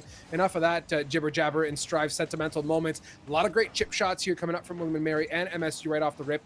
Great contested battles up close here as well. Legacy looking to recover some ball control now, looking to set it back to Pilot, instead intercepted Pros, nice little redirect. Well played from Truth there. Great positioning. Ham continues to siege and bring that goodness for MSU. That attack to the defense is nominal at most, but William and Mary are continuing to stand very, very firm on their grounds. It seems like William and Mary, they were watching the previous match and they were looking at Northern Arizona University and we're trying to emulate some of that demo play that they were having at the beginning of the game. And now with the midfield presence, that was a great catch from Legacy. You know, just going at that ball very, very fast, not allowing Chef to actually rotate as needed.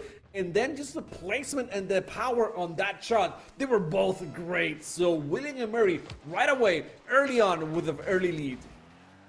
Yeah, you like to see it. Very, very strong. I like how we're bringing, references, which I think the word catch really is more of a baseball term. I wouldn't say you'd necessarily catch a ball in soccer, although you could. But this evening's been a great little medley of dunks, of catches. I don't know what else we're going to get. Next one's going to be the breaststroke for all I care. We're going to pull a swimming reference into this somehow. I don't know. But all that aside, back to the game here.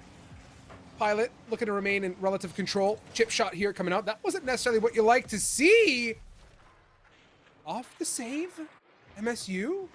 What's going on here? It was a... Oh, that was Truth that touched it. No, it was only Truth. Sorry. Okay. Yeah. I thought, but you're right. How could a ball on a side touch on a car travel to the other side of the field? I don't know. My game physics in my head just shut down. William and Mary with the Truth. Well done. Well played. I'm going to clean up my mess here, Chamako. I'll stop. Go ahead. It was too much of a stroke. You know, you were saying. We're going to be swimming It was now. a breaststroke right there. Yeah. It was a breaststroke. So it happened. It was a strong one. So it moved the ball from one corner to the other, basically. Let's go. Truth now looking to push with a very simple and gentle touch. That was great. That was the breaststroke. That was art in the making. Just so well finessed now.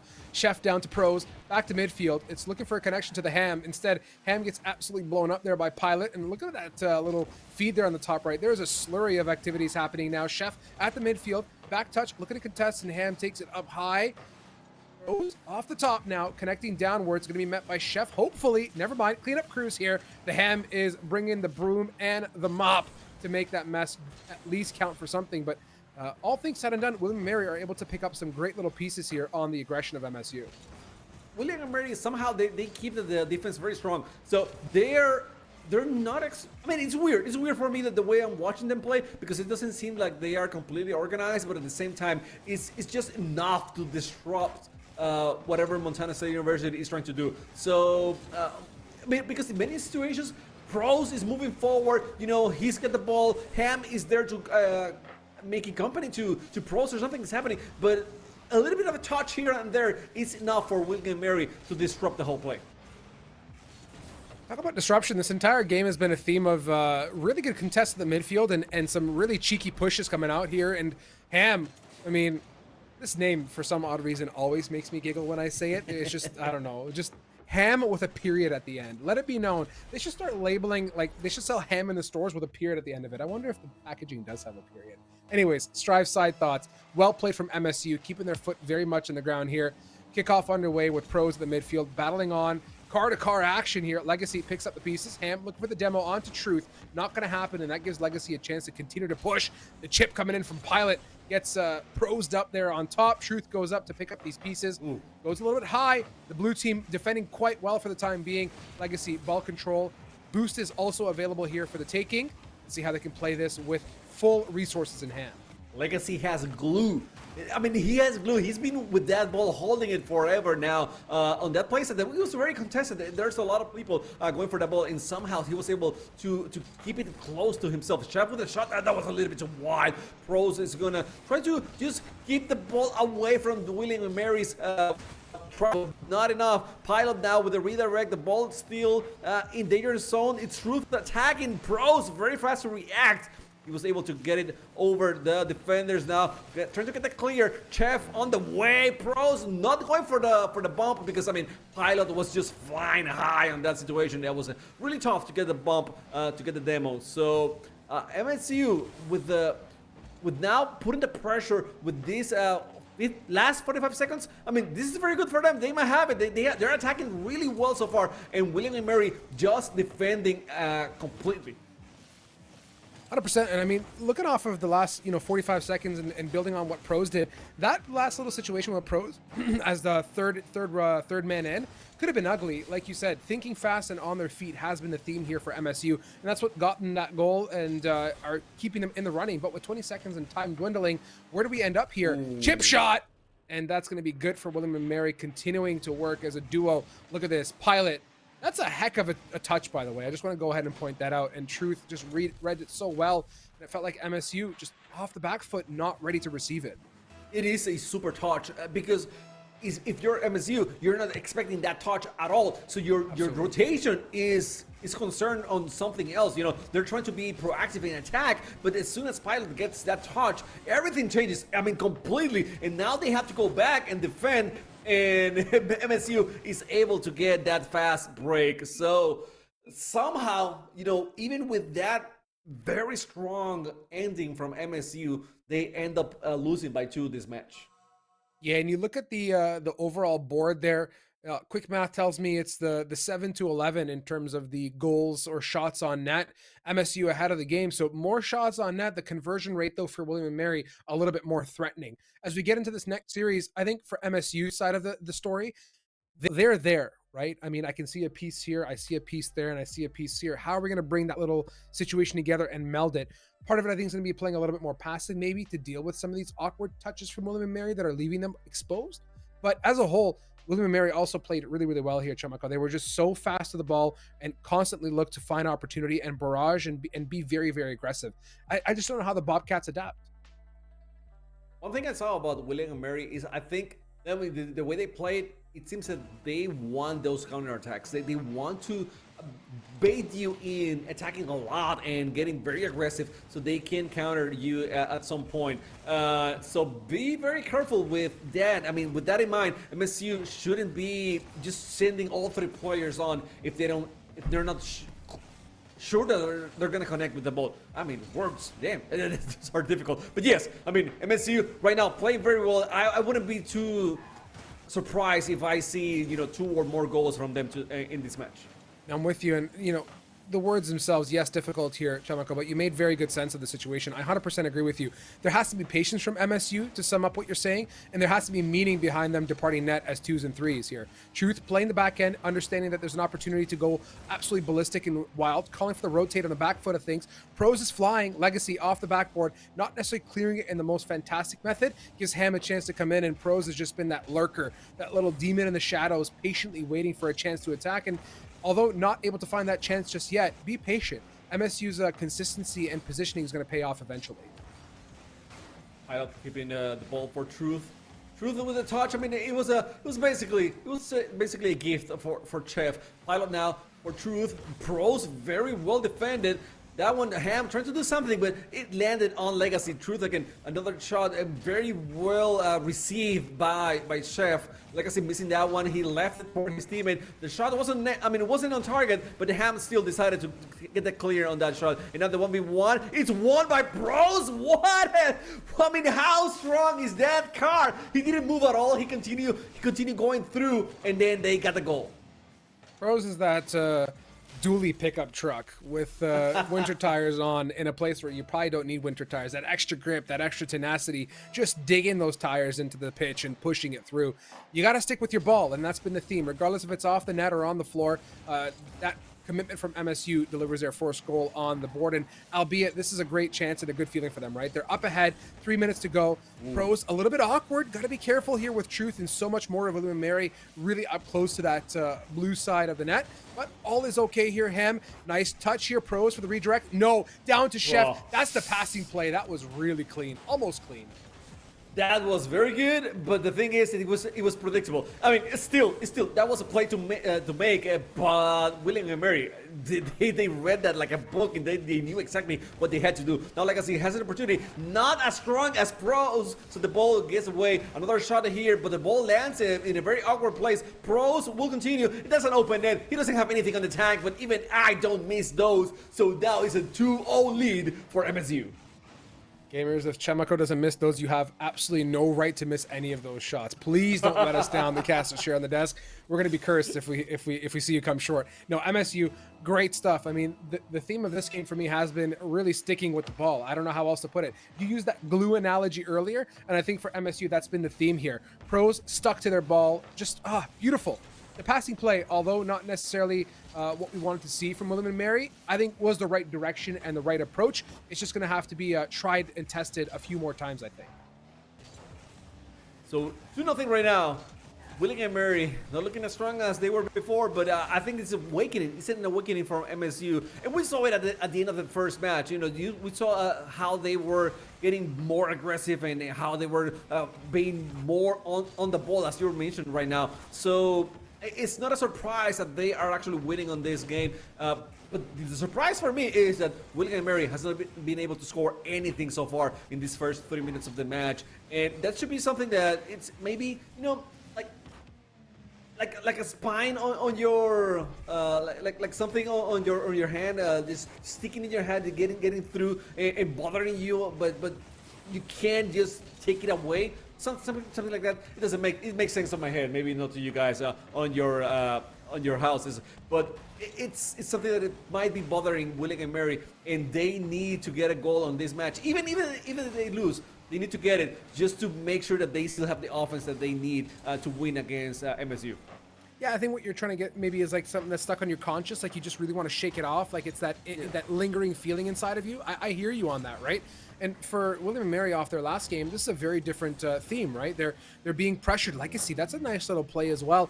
And I was going to comment on MSU's mechanics and fundamentals. I mean, you watch pros dribble the ball across the pitch. I mean, it's there. Like I told you, the pieces are there.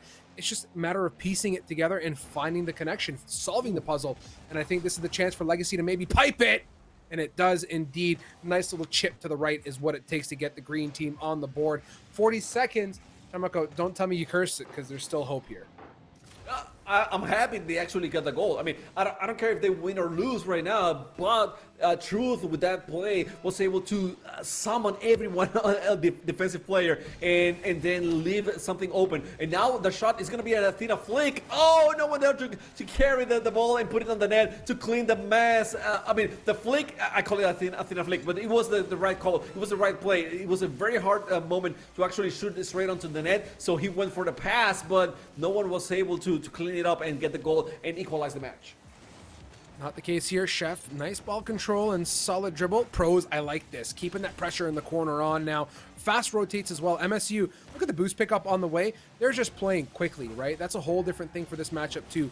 Keeping that pace up, keeping the pressure up. Pros on the midfield looking really good. Also, super mechanical indeed. Pilot now. Ball is in hand. 2 seconds to go. It's going to be a nice chipper, and it was almost one for the road, but we'll take it all day, every day. MSU on the board with their first match win. It was a first match win, and like I said, it could have, I mean, it could have gone to anyone. No. It went straight to MSU. They dominated the whole match, and they had 13 shots, allowed only 6 for William & Mary. So they were the stronger team by no means. But the good news is for William & Mary, they won the first match, so they have in their pocket. Also, they were able to get a little bit more offensive at the end of the match. It was only on the last minute, but still, it's something that you need to carry over for the following game if you want to be able to be competitive here. Because MSU, they know exactly what they want to do. They're doing it actually, not what they want to do, but they are actually carrying, being able to carry that in the field. William & Mary is the one that has all the pressure right now because not only they lost, but they were dominated for 4 minutes. Yeah, that's a big thing to come back from. And you're right, there is that trap card in their pocket of that first match win, which is great. For Montana State, though, the transition from game 1 to 2, it felt like I had taken, a two-sided card, one side white, one side black, and I flipped it. Like I went from black to white. I truly felt like I saw the light with this team in blue. They were so controlled, so well positioned, and the actual ball possession time, it felt like MSU had a lot of it figured out. And when it wasn't in their hands, they were looking for opportunity, as we're seeing now here with Chef. Nice little follow-up touch again. And that's the kind of stuff that forces William & Mary to commit and leave opportunity open in the net. Rose attacking very hard. They're continuing with the same aggression that they had before. The only thing from MSU, I would like to see some more bumps and demos, just because Ham was trying to go for that one, but Pilot a little bit too fast, and he was able to deny it. So yes, okay, MSU is doing everything I want to see them do right now. That's fine. That's fine. I'm not gonna ask anything else from you guys. You're doing good. Truth. Cutting that ball, not allowing pros to get the save, I mean not the save, but the clear, and then that shot a little bit too wide open, but they're keeping the pressure. That one is on target. I can't believe it. Legacy Dot somehow just threading the needle in between all the defenders and getting the first goal. Ham goes up, Pros comes in, and yeah, threading the needle I think is the best way to put it, but I think it's threading the needle with a blindfold on is what that felt like. It felt like that ball should not have made it through the defense, but alas, William and Mary, they pull the magic together, and that's what counts here in a series in a best of 5. Pilot in control, off the wall. Talk about piped again. That's been the theme here. These guys might be soccer players, but equally plumbing these. Look at Pilot off the wall. That's a blitzer of a shot, by the way. 60-mile-an-hour sideways banger. I don't think Ham expected that. He's an army pilot, you know, he can shoot. He definitely can shoot. Wow, what a banger from the wall. And now we got a 2-0 lead, early lead, very, very early for William and Mary. And we saw the first game how MSU, you know, they tried to go for the comeback, but once William and Mary was on the lead and they felt comfortable, they didn't allow MSU to get to get equalized, to tie the match. So this is very bad news. Start a game like this for MSU. Is it just me here, Chamako, but do you feel like MSU is just behind the play this game? I feel like I'm constantly watching a team that's chasing the ball. I mean, this is a good turnaround from them. They definitely got ahead of the play this time. But on the defensive side, in the William and Mary, their own side of the pitch, it felt like they were just chasing loose ends. And I think once they're given some space to breathe, they're able to come and bring you, like what you saw now, this great little goal. But for them, when they start to get behind and they just can't close that gap and start to find the opportunities further down in the pitch and look to pipe the ball through. It's about the adjustments that we were talking before. In this case, I think William and Mary decided, okay, we're giving MSU too much space to work, so we gotta be a little bit more in their faces. And I think in game number 2, they actually tried to change that, but they were not connecting with the ball at all, you know, in the way that they needed. They were connecting with the ball, but not in the way that they needed. So now on game number 3, I think they have been more precise with their touches, and that's actually being very detrimental for MSU, and that's why we're seeing William and Mary winning so far, you know, in the first half of the match. Yeah, 100% here. Truth is going up. Nice contest there coming up as well, giving Chef a chance to stay ground-bound and look for the follow-up play now. Off to midfield. Pilot receives that dribble uncontested. Good 50 and good contest now. Truth looking to get it a little bit closer. And that Pilot looking to get that nice little awkward touch that you and I love to see, but it doesn't connect on through. Demos aplenty here for MSU with pros. Chef picks one up for the road. I mean, all we need now is the dynamic Ham to come in with the third demo. That's a crosser. That's a dangerous center, but well cleared out from William and Mary. Ooh, and Lagasi missing that one. This is what we're talking about. They were whiffing. They're whiffing right now. It seems like they're trying to put a little bit too much pressure, play way faster than their means. And now William and Mary are not as precise as they need to be, and this could be very troublesome because right now they have the lead, but one goal equalized the match, and MSU is the one putting the offense right now. So if William and Mary actually loses the lead, it's gonna be very hard for them to win the game. Yeah, I attest Rocket League to like a barbecue and steak analogy, right? You don't want to put the barbecue on high and absolutely sear the living beans out of that steak because the center's not going to be cooked enough, right? Unless you like your steak blue.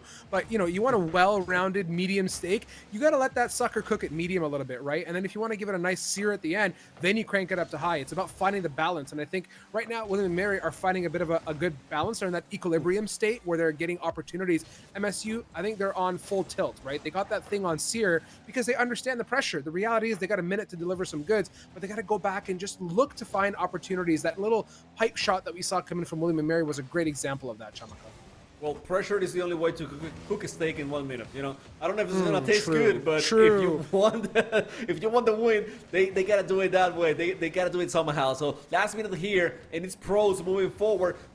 Pilot with the touch. It was a weak shot, but Truth complimenting him very well with the clear. And now the shot is good on the net. It's gonna be Truth third. I mean, William Murray's third goal. Truth was the one to actually make it happen. I thought it was a bad play. I thought Pilot had a better shot, but Truth proved me wrong, and he got it done. Yeah, William and Mary off this left wall are absolutely churning butter like it's no one's business. They're just piping these great bangers, and you know, MSU, I don't think they're expecting shots off the wall like that. That might be half the problem, right? They're expecting maybe a touch to center or some other setup, not a banger like that, and that makes it difficult to manage. 30 seconds now. This might be the time where I think turning the barbecue up to high and even turning the broiler on is a feasible thing to do. If MSU want to cook, now's got to be that time. Well, they got the chef. So he's the one to know. Chef going for the pass for pros. To Chef!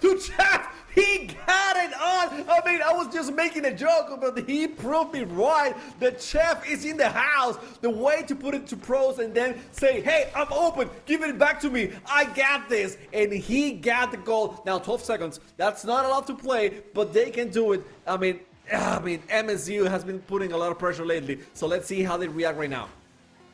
Chef now might be Gordon Ramsay in disguise, looking to set up Ham, but not going to happen here. Ham forced back in net. 2 seconds to go. We got to see a transition. This ball's got to stay alive. Pilot, nice shot as well. Truth for the light tap. Ham keeping it in play. Up to Chef now. Legacy meeting it down and pummels that sucker to the ground.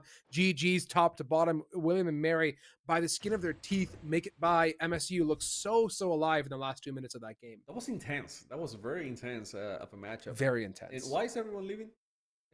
Explain them to me. Are they switching lobbies or something? Okay, yeah. Lobbies, switching server for them. So that's fine. I was scared. I thought, okay, they thought they won that. It's over. Don't go. It's over. No. We still have, at least one more match here. At least we might have two. So don't leave just yet. I mean, it's getting very interesting. I want to see the outcome of the whole thing because William and Mary win the first one. They had the good moments, but MSU had very strong moments as well. Then MSU just comes strong, very strong on game number 2. And then all of a sudden, game number 3, William and Mary decide to get very aggressive on the first minute. And after that, it was like playing with the fire a little bit, high, low, and just switching it up. So MSU never got too comfortable. And they were never able to read the whole thing and be able to tell what's going to happen. And I think that was a good strategy for William and Mary. And then in the end, they got the dub. So now they're at match point. Let's see if they can seal the deal or if MSU is the one to prove to be stronger here between these two. Yeah, we'll see how it works out. MSU got to be very careful off these wall shots that William and Mary. I think 2 out of the 3 goals were, in fact, bangers off that left wall. So attention to common themes, I think, is a good place to start. Truth, nice control, getting it over the heads of MSU now. Legacy, please, don't you dare touch that ball. A demo is on the agenda for us now. Pilot, a little bit of a transitional touch, going to give Pros the opportunity to pick it up at midfield. Pros now, indeed, with those pieces in hand, is running for the net opportunity, not coming up there. Over the top of Ham, and it's Pros again in such great positions on the offense and defense, able to convert. Look at Truth. He's just everywhere right now, just putting the pressure. It's working so far, but as I say that, Pros end up with a funny situation against Legacy. What a block by Truth. I thought Ham had it, but now another shot is going to be too wide. Ham still has an opportunity. Pros got his demo, and Chef is in the air. He's going to pass it. No pass. He was over the shot, but in the end, Ham is able to catch that bounce and get the first one for MSU. You got to love the synergy. I mean, the Chef is cooking what the Ham delivered at the end of the day. You like to see it, MSU. This is almost too easy of a play for casters, by the way, you two. You guys got to do something about these names, or else it's just going to be too much fun for us. MSU, though, keeping it lively and fun indeed. Back at it. Pros on the demo. You don't see it, but it's all that matters here to give them the advantage. Gives the chance to rotate and maintain net as 2 with the numbers indeed. Big push. Off we go. It's a floater here. Ham going to go ahead and try and take the early hit. Might be detrimental. Touches there, but what is it with pros this entire game, Chumiko? Always in the right place at the right time, whether on offense or defense, to clean up some pieces. Yeah, he's been clutch, especially in defense. In many situations, we've seen Truth. I mean, Truth is he put the 40 on decal and he's playing like Yanks, you know, flying high and going over everyone. But at the same time, it is pros just waiting for that situation. And just he knows that Truth is going to try that, so he is the balance. He is the one that says, okay, I'm going to wait for him to do that, but I'm going to be able to get the ball away from his hands and not allow him to score off that of those type of plays. So he's been the one to actually leave the offense from William & Mary in not such a good state. You know, looking bad, looking weak. But it's not because it is weak. It's because Pros is just that good. And then another chef cooking, you know, class basically here with that pass. The waterfall was beautifully done. Pilot had no idea where the ball was gonna end up bounce. So Pros was able just to go over him and get the second goal for MSU. That was a raindrop of a center, by the way. You call it the waterfall. Both analogies work super well. You just love to see the opportunity for MSU to come in and capitalize on those types of centers. Pros now on the ball, by the way. You can see the difference as to how a lot of this pressure is being maintained towards the center of the field. They're keeping William & Mary off the sidewalls, and that's allowing them to convert and keep the pressure on high. Legacy looking for that touch, not coming in. The chef absolutely cooking. Main course is served. It's going to be the 3 goals up for MSU. And you're talking about pressure. I think Legacy felt the pressure on that one. He panicked. He choked on that ball. He should have been able to just hit it, you know, even with no boost in the tank. And this is scary because if you get one of your players feeling the pressure and not being able to connect in these situations, it is bad. They need things like this. They need Pilot right now to be able to score and give them a little bit of hope, a little bit of confidence because. You know, the way I was seeing Legacy, maybe I'm being too harsh on him, but it is a 3v3, okay? It is very hard to win a 2v3, so Legacy has to be on the A game if they want to be able to beat MSU. Yeah, that was a tough position for MSU, though. I'm not going to lie. Pros wanted the touch that didn't work out. I believe that was Chef in net, who I don't think was fully positioned. I'd have to go back and watch the replay because it all happened so fast for the save. It just came in all too fast, all too quick. So Ham here, nice little touch that's leaving Truth now to be the sole savior. Pilot, you can see, rotates and covers the net now, so that's really good from William & Mary. But with the pressure remaining, Pros up high, Chef pitching it off to Pros, who's looking to receive it. This might be that center opportunity, but who cares about the center? Give William & Mary exactly what they did to you. Off the sidewall, not necessarily, but damn is it a shot. Look how quick that came in. And people are going to hate me, but I'm going to pick on Legacy again. He tried to go for a dribble to catch the ball and move forward. And I think that was the right call, Legacy. That was the right call. It was just, you know, misclick. You were not in the right place at the right time. So, I mean, I will be, if I were you, I will be focusing on the positives, not the negatives. It happened, that's fine, okay? Brush it off and keep going because your head is in the right place, but in this situation, it was just a poor mechanics. Other than that, I think William & Mary are having the right ideas, and they just need to look forward for the next matchup and forget about this one because with only wide middle left, doing a 3-goal run against MSU and tie the match, I mean, that's quite a tough endeavor. It is, and they're, you know, the tough part for William & Mary is they're losing a lot of midfield battles here, right? MSU is just so good at keeping the pressure hot, and this double up in net is equally as delicious. Ham, hard clear. The net's pretty much open. A little pop and a bop is going to get Truth in a bit of an awkward spot here, having to defend against 3, but the pressure is all that matters here right now, Chumiko. We're not trying to necessarily bring in goals and convert awkward positions. We got to cover our back end, and that's MSU's theme. We don't want to give up 3 with 30 to go, but I'm kind of with you. It's going to be a big hill to climb if you're this team in green. They can do some damage now. It will be good just to go for game number 5 with some hype, and that's it for William & Mary. Yep. Otherwise, I mean, wow, what a pass! Oh wow. My God! I was gonna say all the momentum is on MSU, and after that play, I mean, Chef to Ham, and then Ham to Pros, everyone involved. That was beautiful to see. I mean, I'm gonna have a giggle because have you ever thought about a ham with wheels on it? Like that's whenever I see ham play, I just think of like an actual like Christmas ham with wheels on it, and I just imagine a Christmas ham with wheels on it hitting a ball backwards, and it just makes me laugh and smile. If you're MSU though, you will be definitely smiling coming off this game and feeling a lot better about the series. It's gonna be the game decider as we go into 0-0-0 on that clock. GG's top to bottom. MSU woke up big time, Chamako. Yes, I mean, game number 2 and game number 4, they have shown to be stronger. When they have that lead, they're able to, keep building upon it. But when William and Mary are the ones to score first, then they're the ones to actually dictate the play style and do, whatever they want with the ball, basically, right? Yeah. They don't have the pressure, and when they don't have the pressure, they can play very, very well. So I think it's a matter of William and Mary being able to score early and get that lead. Otherwise, it seems like MSU are gonna be the ones just doing their thing, as they did in games number 2 and 4.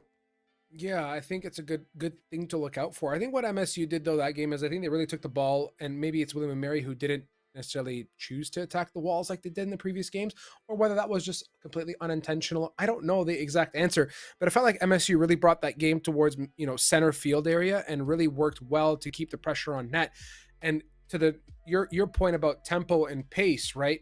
It's that team that's able to come up with the hot sear in the beginning and kind of turn it back and let that steak cook towards the mid game. And I think if we can see MSU keep that pressure up and bring that tenacity and not tenacity, but pace into this game early on, they could be off to a good foot, as could William and Mary. Well, 10 seconds here. Now it's Chef moving forward really fast. Legacy will catch that one. Ham and Pros just waiting to see which one. Oh no, that's open. That's wide open. That is wide open. And the pilot again, shooting from very far away. He's, just left wall, waiting on Legacy. Left wall. You're talking about it, right? I'm telling you, they love it. They really love it. But the way that he waited for Legacy to be obnoxious and then go for the ball when it was a complete win for himself. That was a great play for both the Legacy and Pilot. Yeah, and there's just something magical tonight about that left wall shot coming out from Pilot. I mean, there's, I don't know how you can even really manage that if you're MSU, if you can look ahead and expect it. Like even right now, right wall opportunity, a little bit too pushed up, we can expect Pilot to not go for it, and it's going to be the connection down to Truth. This type of cognizance, I think, is going to mean a lot for MSU if they want to stop it and halt the battle at midfield, not when it's too little too late and the shot's already coming out here. Pilot again, nice little chip. Yeah, again, another shot. You're right. And this is William and Mary, I think, sticking to what you were saying, right? Coming out hot out of the gate. Oh, what happened here? What happened here? Pros wasn't even moving. I hope he's fine and his controller is good, but that was a nasty shot. I mean, they saw Pros on the first post, so they went completely on the back post for that shot, and Pros decided, okay, you know what? I don't have anything here. There's no way I'm gonna catch that one, so I'm not gonna even try. But he did try now on the kickoff, and this is something that MSU has been doing really well, way better than W&M, than William and Mary. They have been very good at actually going for those kickoff goals and just make the game a little bit tighter, a little bit more closer after the kickoffs. I'm with you on that one here. Good response from MSU early on, getting their foot into it. Now Truth going up. Pilot also says, hold on a second here. I can also pick up the pieces.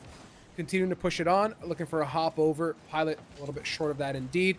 Pros well positioned here with Ham for the passing play. Gonna be close. Ooh. That is the kind of stuff that is dangerous, by the way. Wide passing plays with, let's say quarter field, you can kind of manage it as a defense, right? Mind you, Legacy was in a bad spot. When that ball gets, top left of the post, and you have a nice aggressive setup like that, it's a blitzer.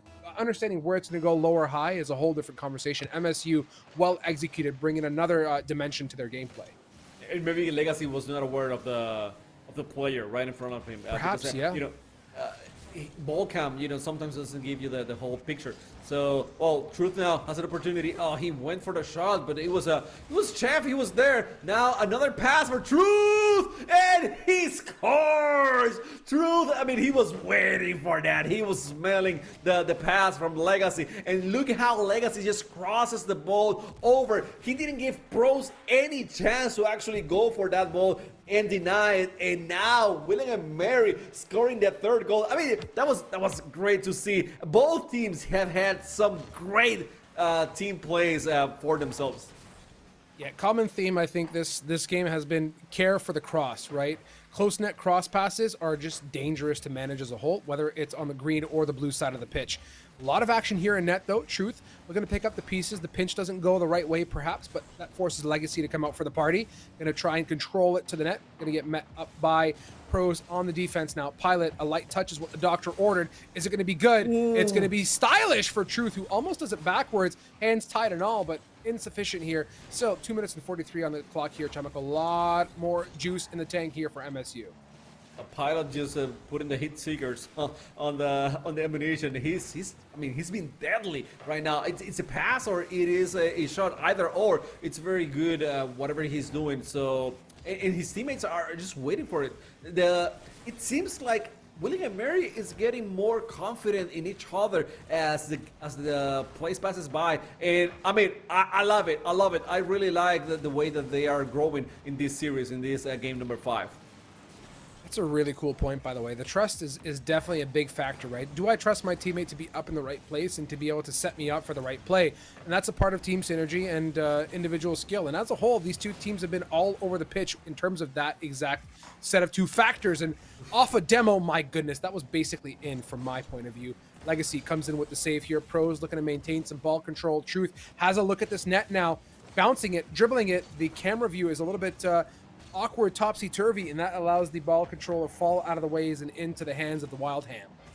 I think he was going for a fake and was trying to set up something on that play. He realized that there were too many defenders on that play to actually do something himself. So he waited a little bit longer. And that's also a case of giving their teammates a little bit more space, a little bit more time so they can regroup and do whatever they need to be able to continue with the play. And now Truth with a pass for Legacy. Legacy with a shot over. Okay, pros. I see you, man. I mean, he is still in every single place at the right time. And it's going to be Legacy, who's playing much better, much more confident. I don't know. Maybe they have a talk after game number 4, but Legacy right now, I mean, his touches are great. The way he's moving in the field is so used more than in game number 4. Yeah, it's a really good point. In previous interviews, we have heard that, Chamaco, that teams will go back to the board and say, listen, we realize that we need to give this player more space to work, be less awkward, be more productive with space. And look at these passing plays. Legacy off the right wall, look for the connection, comes a bit short. Chef with the redirect. No bueno, but the look is correct here. 30 seconds. Now's the time to turn up that heat here and hopefully let MSU blitz this. Pilot, though, keeping that pressure on. Awkward positioning there as it does not make it to net.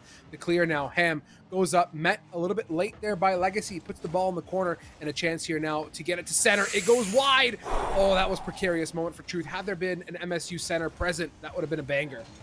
And Chef was there, but I think he got bumped in the play. And now, that was very close by MSU. It's going to be towards Legacy. Okay, we got the lead, so we don't have to risk it. He let it drop. And William and Mary, they have the win, the series win. I mean, this series was such a joy for me to cast because you can never tell what's going to happen, right? It's every single time. It seems like it could go to MSU, it could go to William and Mary, and you're just biting your nails and see what's happening. But in the end, you know, it was, I think, Legacy and Pilot, they just stepped up way more on game number 5 and were the redeeming factor for William and Mary. I think so. You know, I think had we seen them fall a little bit on the back foot, I think that game would have been what I'm really trying to say is I agree with you. I'm not going to try and reiterate the statement in a different way. William and Mary really came to life on game number 5. Like that, there's no other way to put it. MSU did tidy up some odds and ends as the series progressed. They were a little bit more forward. They did a good job of defending the sidewalls in game number 3, but coming into game number 4 and then especially into game number 5, there was something different about William and Mary. They just looked a little bit more lively. So yeah, I'm excited. That was a fun series and a fun way to round off the evening. It feels like on EGFC, that's kind of how it goes, right? We don't really taper off or plateau. It just continues to go uphill, uphill, uphill, right to the end. It seems like it, and I mean the end is soon, but we're gonna have an interview just after this match. So don't go anywhere. We're gonna bring the tribe in the house to just talk us a little bit about this match. So let's quick break, and we'll be back. We'll be back.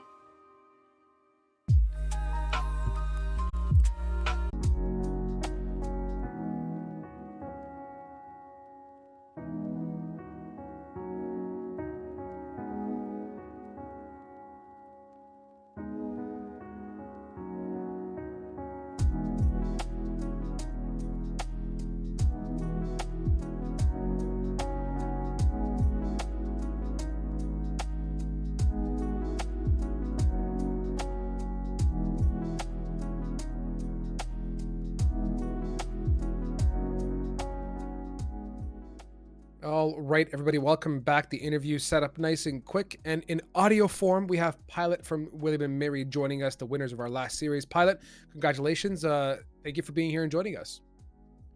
Thank you. It's good to be here. Awesome. Let's get down to the nitty gritty, what this session's all about. Grilling Pilot live on cam. I'm just kidding. Pilot, talk us through that series. I'm going to keep my question really vague because looking at that matchup, I think it could have gone either way. Both Chamako and I think, kind of feel the same way. You guys really came to life, though, in game number 5. Explain to me your guys' growth and development in that series, because obviously in a best of 5, the distance is what really counted. You guys brought your heat in the last game there. Just talk me through it. I want to hear what your guys' changes and adjustments were done throughout that game. Yeah.